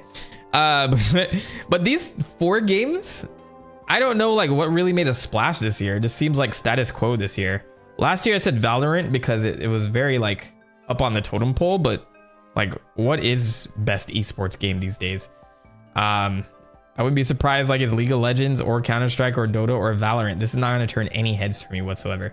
So I'm going to move on from this one. Skip. Because we're going to get into the people I don't know. Best esports athlete. I'm glad that they do this, by the way. Like, just because I don't care about esports doesn't mean I don't care about these categories.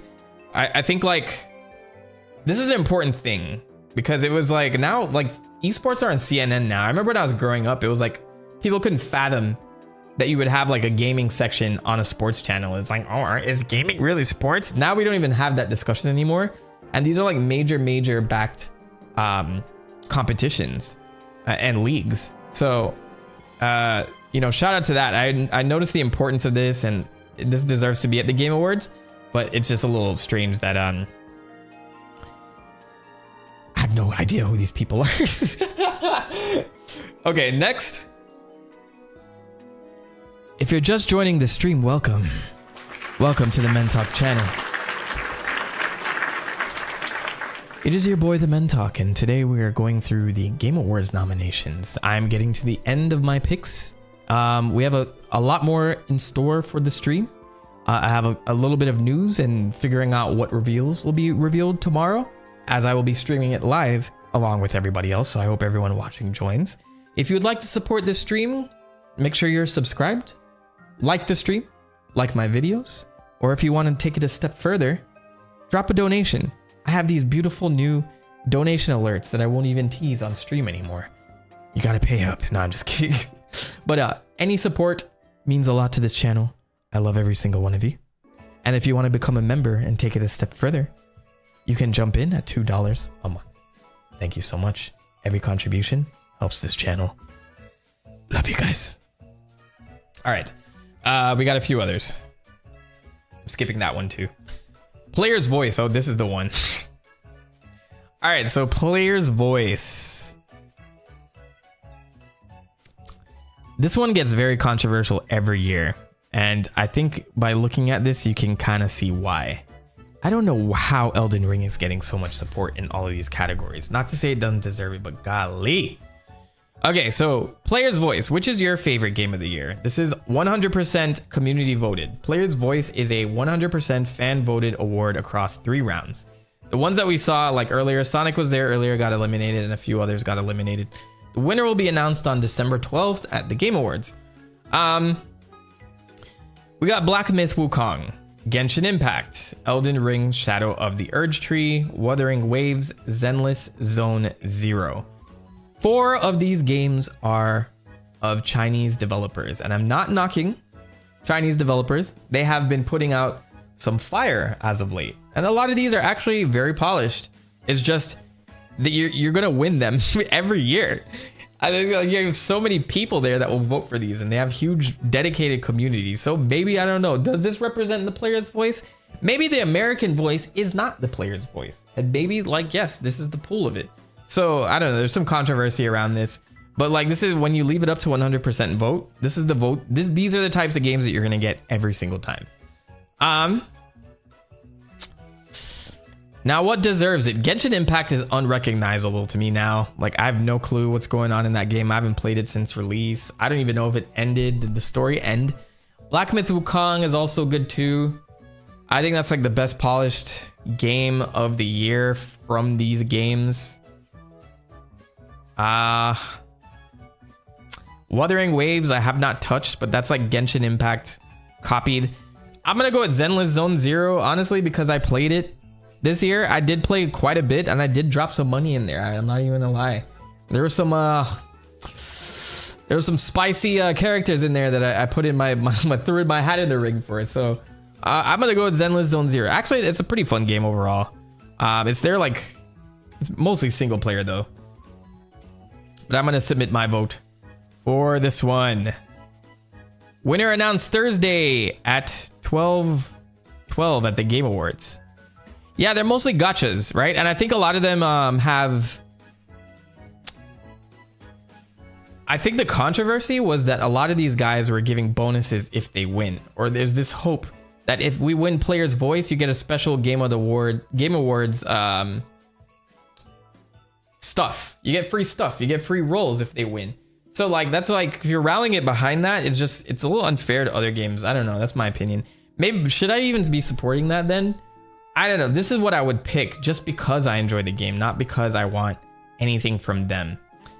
But if I had to keep it straight laced, I would do Elden Ring, but we're not supporting DLC this year, and then Black Myth Wukong. So technically, if I really wanted to protest, Black Myth would be it. But since I enjoyed this game, I'm gonna go for it. So those are my votes. I skipped 8 out of the 29. But those are my votes. I hope everyone's now very familiar with the pool before tomorrow. You guys get a good perspective on how I feel. I see there was no major disagreements in the chat this year, which is good. I don't think anyone really disagreed with my picks last year, but I'm glad, like, you know, my community is kind of on the same page as me. I don't talk about this stuff often because I'm covering other games or Nintendo things. So like, it's cool to just kind of reflect on the year, tell you guys the things that I've played and stuff like that. But I did get through them. But there's a few other things that I want to do before I end the stream today. How long have I been streaming? Normally I have a clock here. Oh well, that's not important.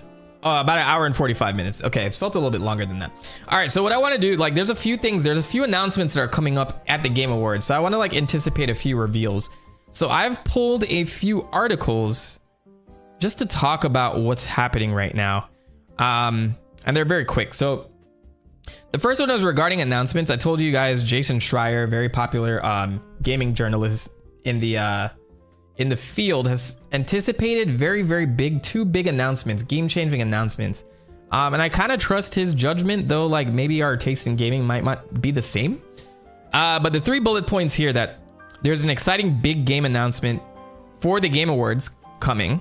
But they likely won't be released for years. This is coming from Jason Schreier. Rumors of a Bloodborne remaster being announced at the Game Awards were dispelled by Jason Schreier. I believe that. So if you guys are expecting a Bloodborne remaster, I would say to hold your breath. Don't hold your breath. Fans hoping for a Bloodborne remaster to be announced have been let down once again. Let's read this. Let's get into this, actually. I'm gonna go through this. Maybe I should zoom in a bit so you guys can like see what I'm looking at. Okay, that's better.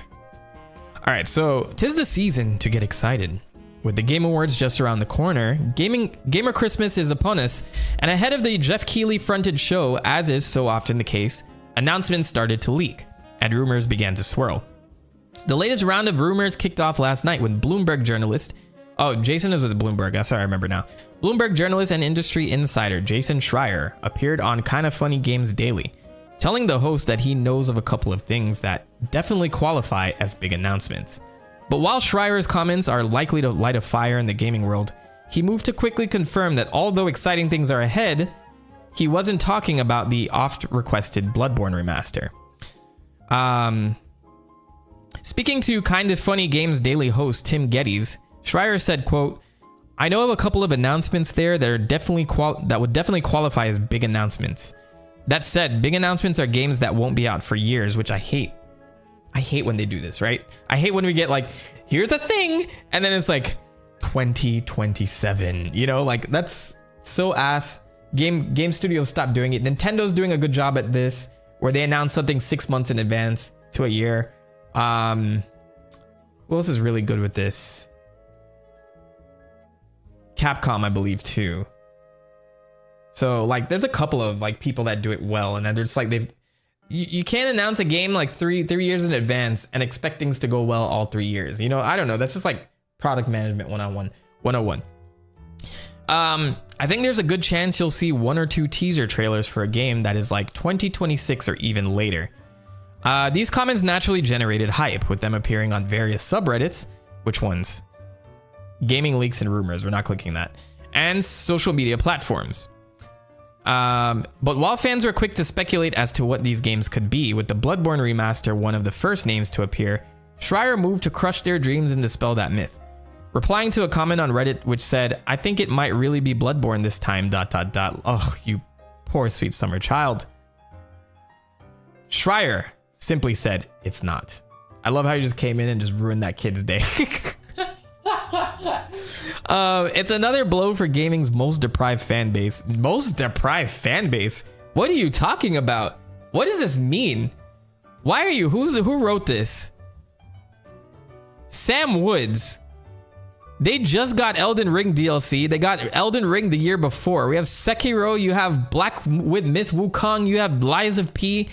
Like, if you literally just mean Bloodborne, people will survive, bruv. Come on, just go play Bloodborne. Like, if you're a fan of Bloodborne, you played Bloodborne.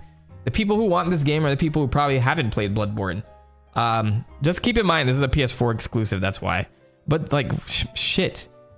This is such a weird statement. This is why people get on me in the comments section, actually, and get mad at me. What an oversight. Why would you say that this game is forgotten? It's been another blow for games' most deprived fan base in a year. Most deprived also, like Grand Theft Auto. Hello. What? All right, I'll move on. When their dreams have never been closer to reality, at least in their eyes. Earlier this month, Sony released a video celebrating the PlayStation's 30th anniversary, which ended with a shot of From Software's title and the word persistence. Naturally, the tinfoil hats came out, but there's been no news since. This was about the 50th time this year that their fans got their hopes up. This is all like hyperbole down here with server maintenance, blah, blah, blah, blah. Okay. Well, anyway, the point of me clicking this was just to get Jason's quotes here, and this looks like the major one. A couple of announcements that will definitely qualify as big ones, and I guess it's 2 teaser trailers for a game that is 2026 or even later. Zombie Souffle, you said Fallout 5, which would be weird to me unless they outsourced a game for that. I think like Elder Scrolls would have to come first. Maybe that's what they would do next. I think an Elder Scrolls announcement will probably be it. Because if it's something like the other one's definitely GTA 6. Unless it's like first time announcements, it's hard to suss this out. But then if it is GTA and GTA is coming out in 2025 apparently, then this wouldn't qualify. And then Rockstar doesn't like to go to the Game Awards often, so maybe there's that too. They do their own thing. They just like release trailers. I think you're gonna be waiting quite a while for Fallout 5, unfortunately, unless they get another team to work on it, which they should, because the last time they did it, we got New Vegas.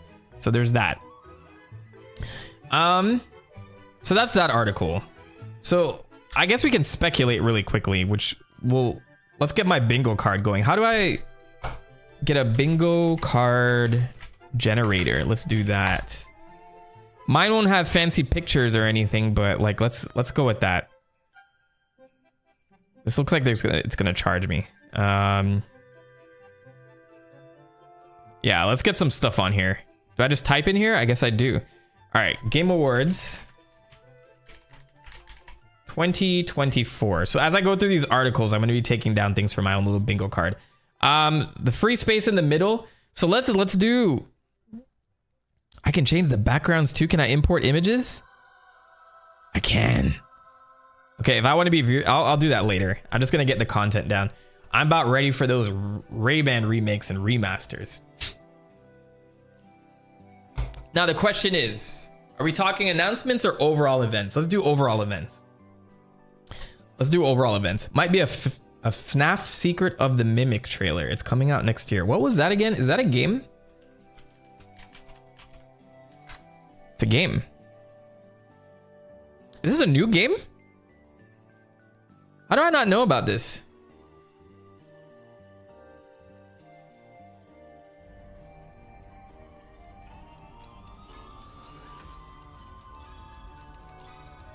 Hang on, I gotta turn down my music real quick. Where's that playing from? I found you. Christmas music. I found it. All right. Let me see. Have I seen this before? This came out 4 months ago? What is left to cover in Five Nights at Freddy's, man? I feel like we've covered everything we possibly could. Hey, I don't know who you are. Who is that? Secret of the Mimic.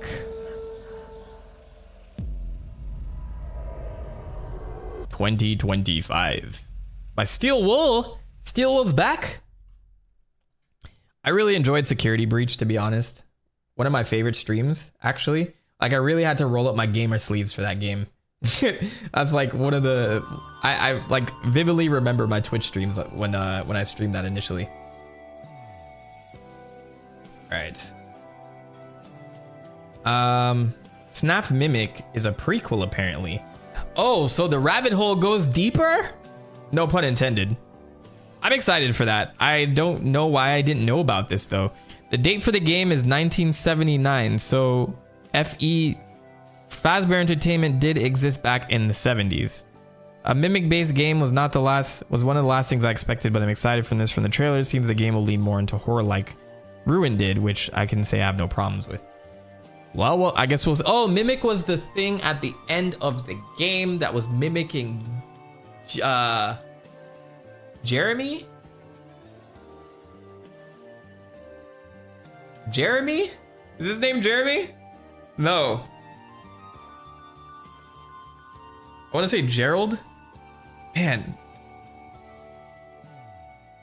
Starts with a J. Why can't I remember J names today?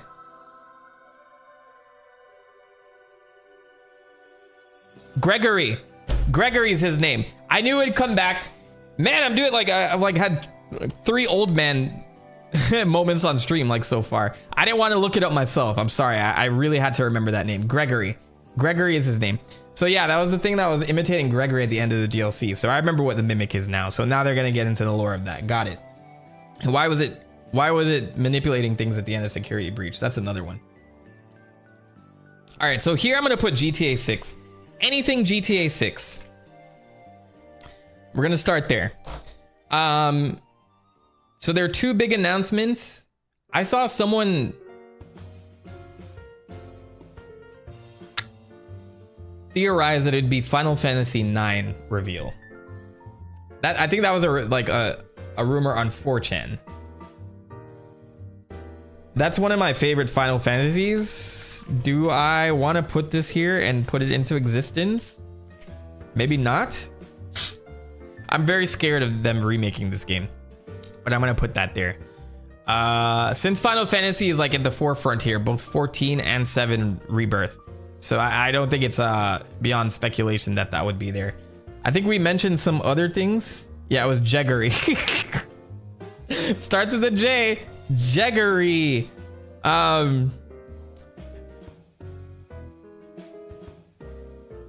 Might be a FNAF Secret of the Mimic trailer. It's coming out next year. So let's go ahead and put Five Nights. Anything Five Nights at Freddy's. Should I get specific with it? Let's get specific with it. Secret of the Mimic. I'm gonna go with my bets. Final Fantasy VII Rebirth wins GOTY. We gotta put Kojima appearance while Keely smiles.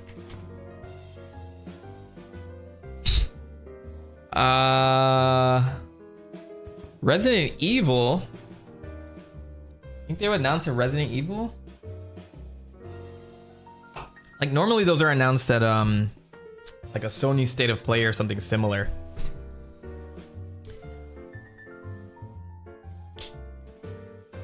We gotta keep thinking of things as time goes on. Anything related to the award ceremonies. Let's go with a Doritos ad. We gotta go with the memes too. Doritos ad, Reggie Fils-Aimé appearance, cringe joke by a developer or presenter. I think mine are getting very detailed.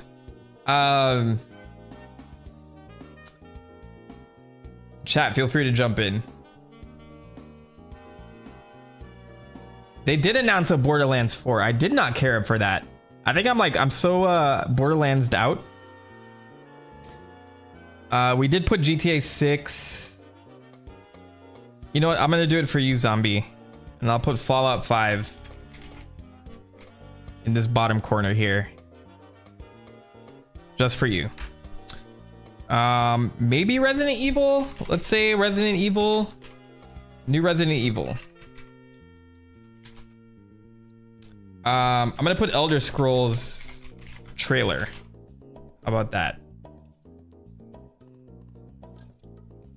All right, let's keep reading for the rest of the news that I have here. So we talked about these two big announcements. No Bloodborne, so I'm not gonna put them on the list.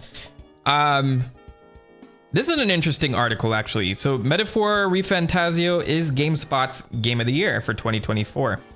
I thought this is cool for them to announce this ahead of the Game Awards. So like, just in case that they don't make it, I'm interested to see their perspective here. Through Metaphor ReFantazio, it is the former Persona team's first foray into high fantasy. Is that a true statement? Okay, it might be a true statement. It might also be well, did they work on Erdtree and Odyssey? Probably not. It's not the same team. It might also be the most grounded and deeply human game they've ever created. By weaving magical elements with universal topics such as prejudice, poverty, grief, cycles of violence, anxiety, and the role of religion and politics can play in both oppressing and empowering people. And the role religion and politics can play in both oppressing and empowering the people. Okay, that wasn't a typo. I do like the story for these reasons. And I don't look into them too deeply like, man, I'm 15 and this game is deep. I think they really beat you over the head with it, but not in a way that it's annoying. It's actually done very well. I think one of my favorite characters was like the backstory was Heismay is his name. If you guys haven't played this yet, Heismay is like a little bat creature. Of course, like people who don't look like humans or have like horns on their head are like lower on the totem pole in this fantasy world. And the bat people, we get to meet one of them who used to be a knight. And like he describes his son died from a hate crime essentially.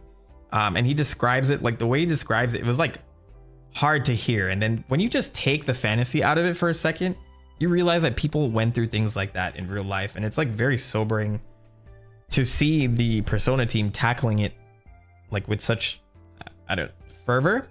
It's not the first time that they've done this though. Like if you go back to like other Persona games, that's kind of the whole point.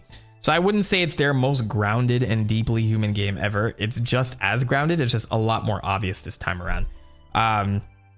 Persona games often like have this thing where it's like the collective consciousness of people make an issue happen in a town because of these people. And it's always a negative feeling. It's either like the fear of death or, you know, you not being comfortable with your true self and you put that on other people and always look for somebody to gossip about, which creates these supernatural experiences in Personas, which I think more people need to actually like play and like really understand what the point is trying to come across here. So this is not the first time of them doing it. I just think it's a lot more, people saw themselves in it a little bit more because it's a lot more obvious and more topical in this particular title. But Metaphor is able to examine humanity with some distance and through a unique lens. It poses countless questions to its players, all while admitting the answers might not be simple or absolute. I think I do like that part of it as well. Some people took the ending as a happy ending. I found it as something of like, this may not be the best change, but people are happy with it and still questioning things. Just because a change was made doesn't mean the problems have been solved. I think that's a great takeaway. And yet it places special emphasis on one question in particular. Does fiction have the power to shape our world?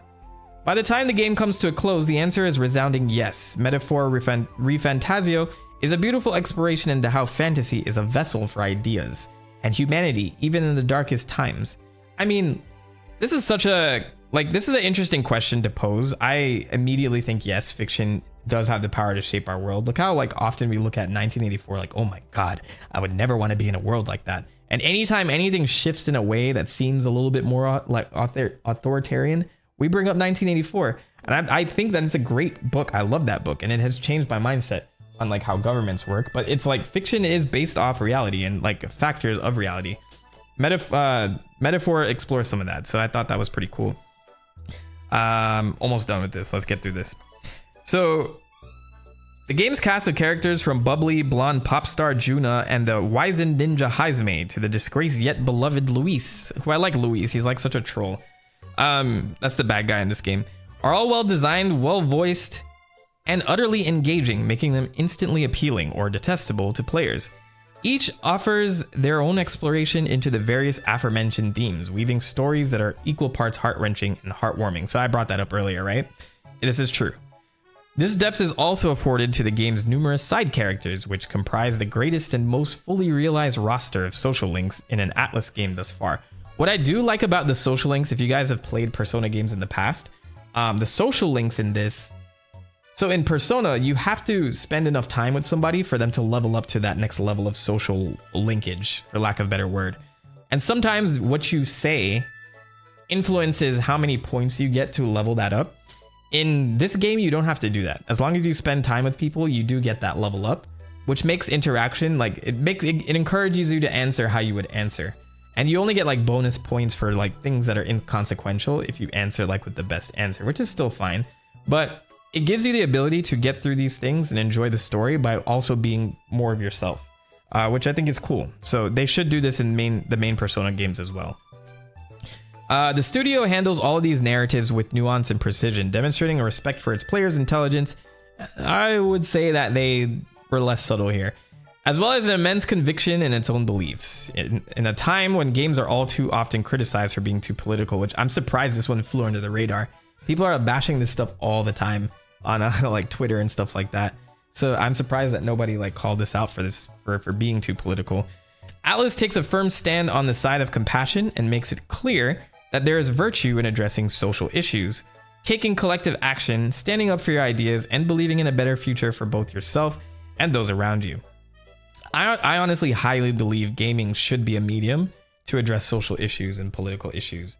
I'm not saying every game has to. Like, I'm not saying that Mario needs to do this. Please don't do this, Mario. But like something, you know, like a game that's setting out to do these things shouldn't be demonized either. We do it in books, we do it in movies, and it's literally meant for you to beat the game and just like take it as you will. Like, it's a message, right? We discuss movies at length and like, oh, I like this movie, I don't like this movie, I like the symbolism, I don't like the message. We talk about this, but I feel like gamers get so bent out of shape when it comes to games being too political. It's like, no, I just want to shoot people. Then like go buy a game to do that. I do think that there's a time and place for things like this. And I encourage people or developers to keep going down this route. It's just when it doesn't hit the right gamer in the right way, then you'll see controversy online, which I think we take a little too seriously. I think like if it was a movie, nobody really like takes it to heart as much as they do a video game for some reason. That's just my opinion. Living in fear and giving into hatred is easy, metaphor reminds us. It is remaining hopeful and caring that takes strength. I like this message at the end. I think it ends on this note, actually.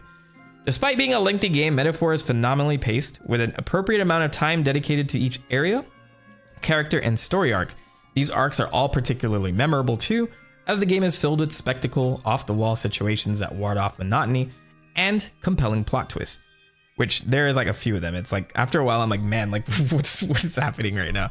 I would encourage you guys if you like plot twists. I'm not saying they're unpredictable, but they're there. In that sense, the game often reminded me of the late 90s JRPGs I grew up playing, the ones filled with theatrics, humor, and a keen sense of adventure. I did get this vibe too. It's an also intangible and indescribable quality, but one that Metaphor undoubtedly possesses. And here's the last part here. And yet, Metaphor markedly improves old school turn-based combat, which I think this is the best turn-based combat Atlas has ever put out in a game so far.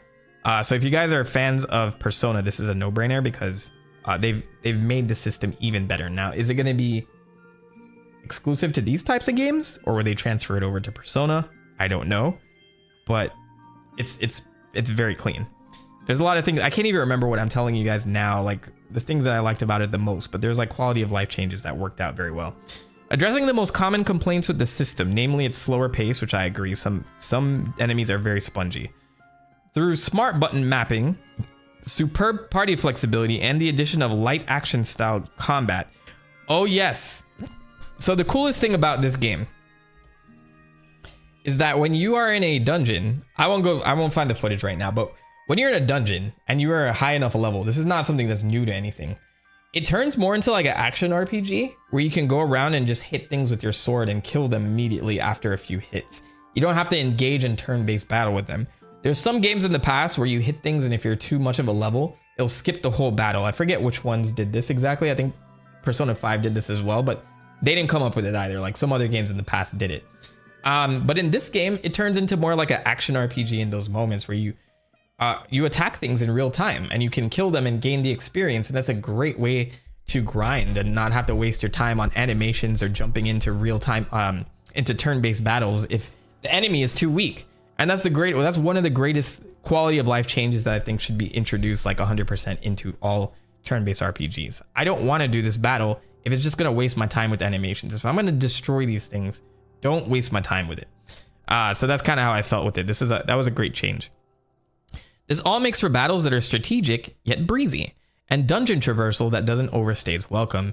Man, I spent a long time grinding in some of these dungeons though, or begin to feel more like a chore than an adventure. The game's other systems, from its calendar and royal virtues, which is the social links. No, sorry, this is the things like charisma and knowledge that you would see in other Persona games.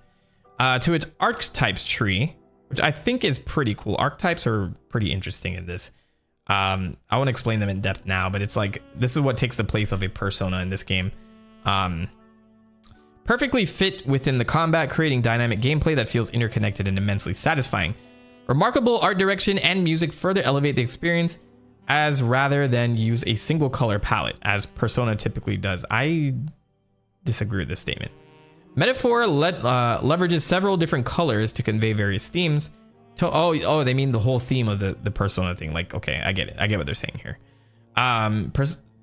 Metaphor leverages several different colors to convey various themes, tones, and amplify its sense of journey. Its music is similarly complex and just juxtaposing as it bounds between angelic choirs to frenzied chanting. Though its stories might be universal, there is an otherworldly quality to its visuals and music, reminding players that this world is dark and fantastical.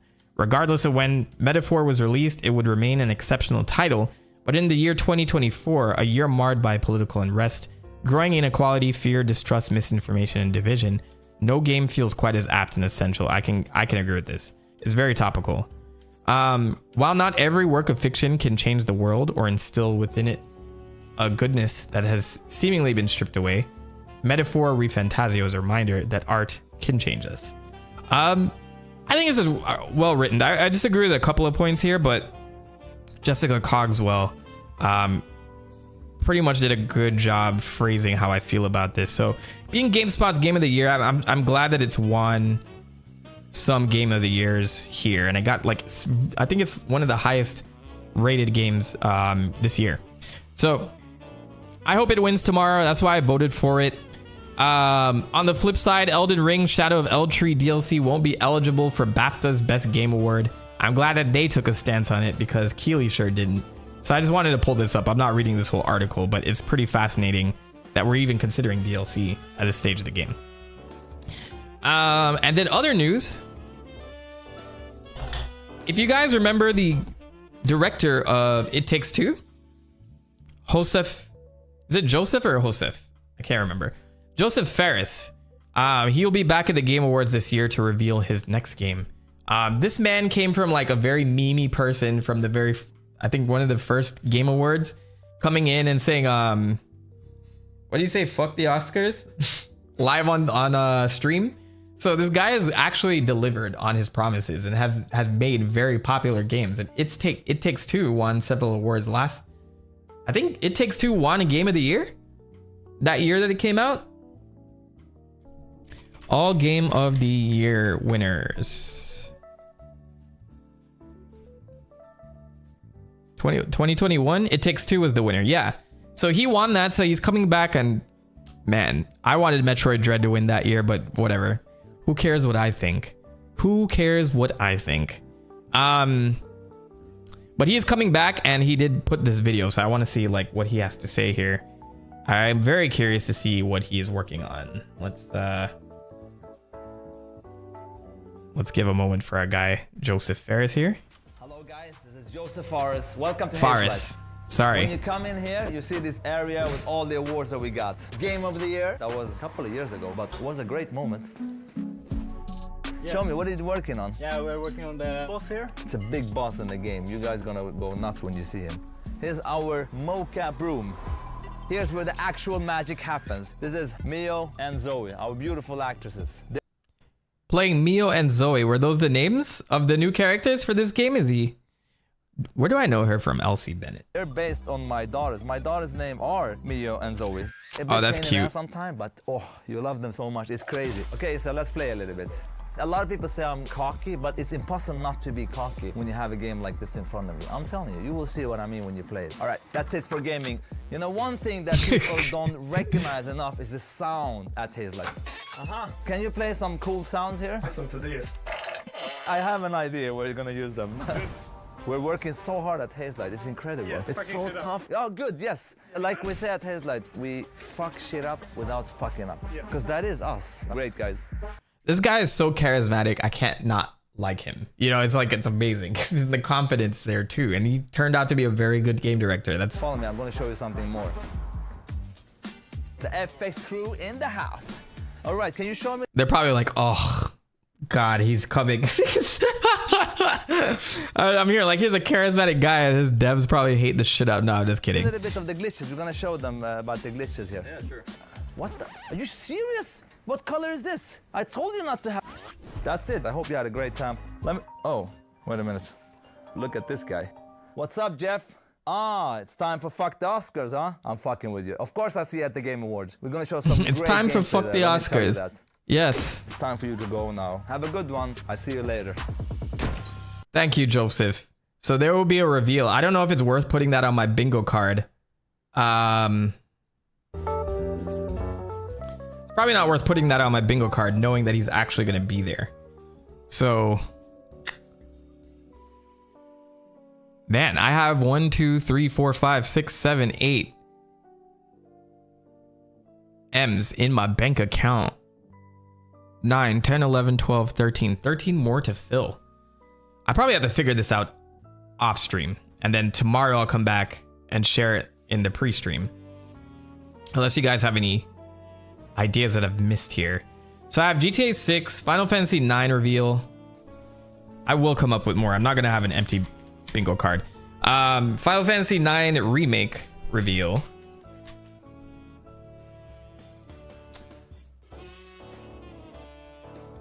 Five Nights at Freddy's Secret of Mimic. Final Fantasy VII Rebirth wins GOTY. Kojima appearance while Keely smiles. Doritos ad. When was the last Doritos ad? Is this even worth leaving? Am I stuck in 2020 with this? Maybe I should probably change this. Reggie Fils-Aimé appearance. I think this is a safe one. Cringe joke by a developer or presenter. New Resident Evil. Elder Scrolls. Ooh, I got a good one. Naughty Dog. New game reveal. If people didn't care, then you wouldn't have 82.2 thousand subscribers. You know what? You guys got a point. Sometimes I still feel like I'm here like with my initial 3,000.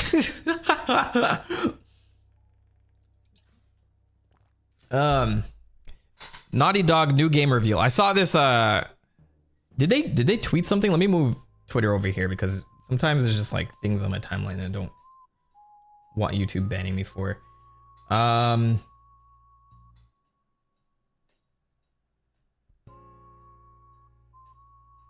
gonna put Sonic here. Just anything Sonic. Anything Sonic. Let's put that there. Maybe Keanu Reeves will show up because this is before the release of the movie, so maybe they'll promote it there. So anything Sonic, I'll put there. What was I thinking about? Naughty Dog. Yeah, I'm looking at Naughty Dog's Twitter. I think I got fooled. Do they normally post this much?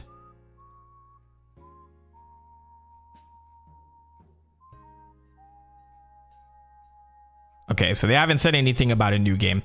That's fine. So, Naughty Dog new game reveal. Anything Sonic. Free.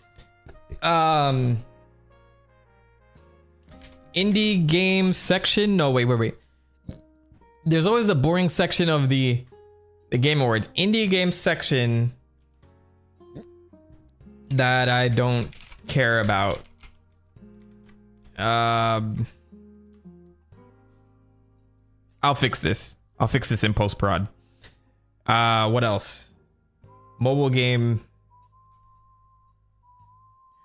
I'm gonna put Pal World. Pal World.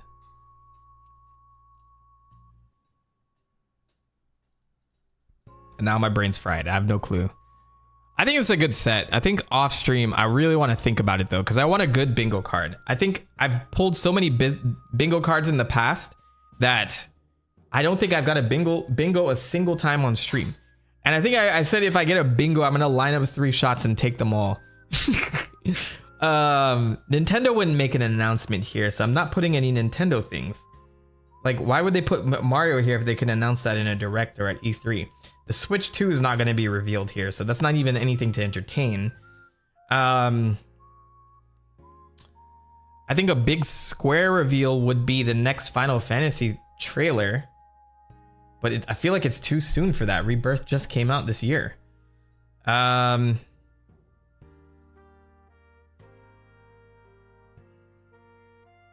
is a good bet. What other studios are just sitting around right now? Gaming has been quiet as of late. So, speaking of which, I heard a lot about the Indiana Jones game. I want to check it out sometime this week because I heard it surprised and it blew everyone's expectations out the water. I'm surprised it's not even being considered this year. Hopefully, it gets on the docket next year. Because like if you release a game in late November, you just get overshadowed by the following year, which kind of sucks for this presentation. Nothing else comes to mind. Maybe Metroid? Would I put Metroid here? Why would Metroid be there? We already have a trailer for that too. God of War is... I don't think God of War is ready yet. But let's just put it there just in case. God of War 3? Let's put God of War. God of War. I think Sony has a lot of releases that are still pending right now. I just don't know what their IPs are these days because they pretty much dropped everything. They announced Ghost of Yotei. Unless it's another Horizon Zero Dawn, but I just really don't want that right now. Cool. What I'll do is off stream, I'll go through this, I'll fill out this bingo card, and I will be back tomorrow. I want everybody in the chat to make sure that they turn up because we'll be dressing to impress. Bring your best suit, bring your best cocktail dress, get a nice bottle of champagne. We're gonna have a long night of announcements. Hopefully I'll have my hair cut by then. It's gonna, or if not, I'm gonna wear a professional hat with my stuff. We may get special appearances from Santok. But I'm gonna look into the bingo card because I really want to win this. I want to get a bingo for once on stream and like just really call this like, hey, this is my first bingo. Outside of that, thank you guys for joining and humoring me through going through these nominees. I think it was important that we just get familiar with who's gonna be there tomorrow, and I will see you then. So as always, thanks for watching. The Prophet has spoken. Thank you, Zombie. Thank you, Phoenix Gundam, Ethereal Dragon, Hip Hop Her, the NG Virus. Who else? There's more of you. Gunpla Skate, Shay from earlier. I am lost. I hope things are going well. Scrung Glow. I will see you next time. Peace.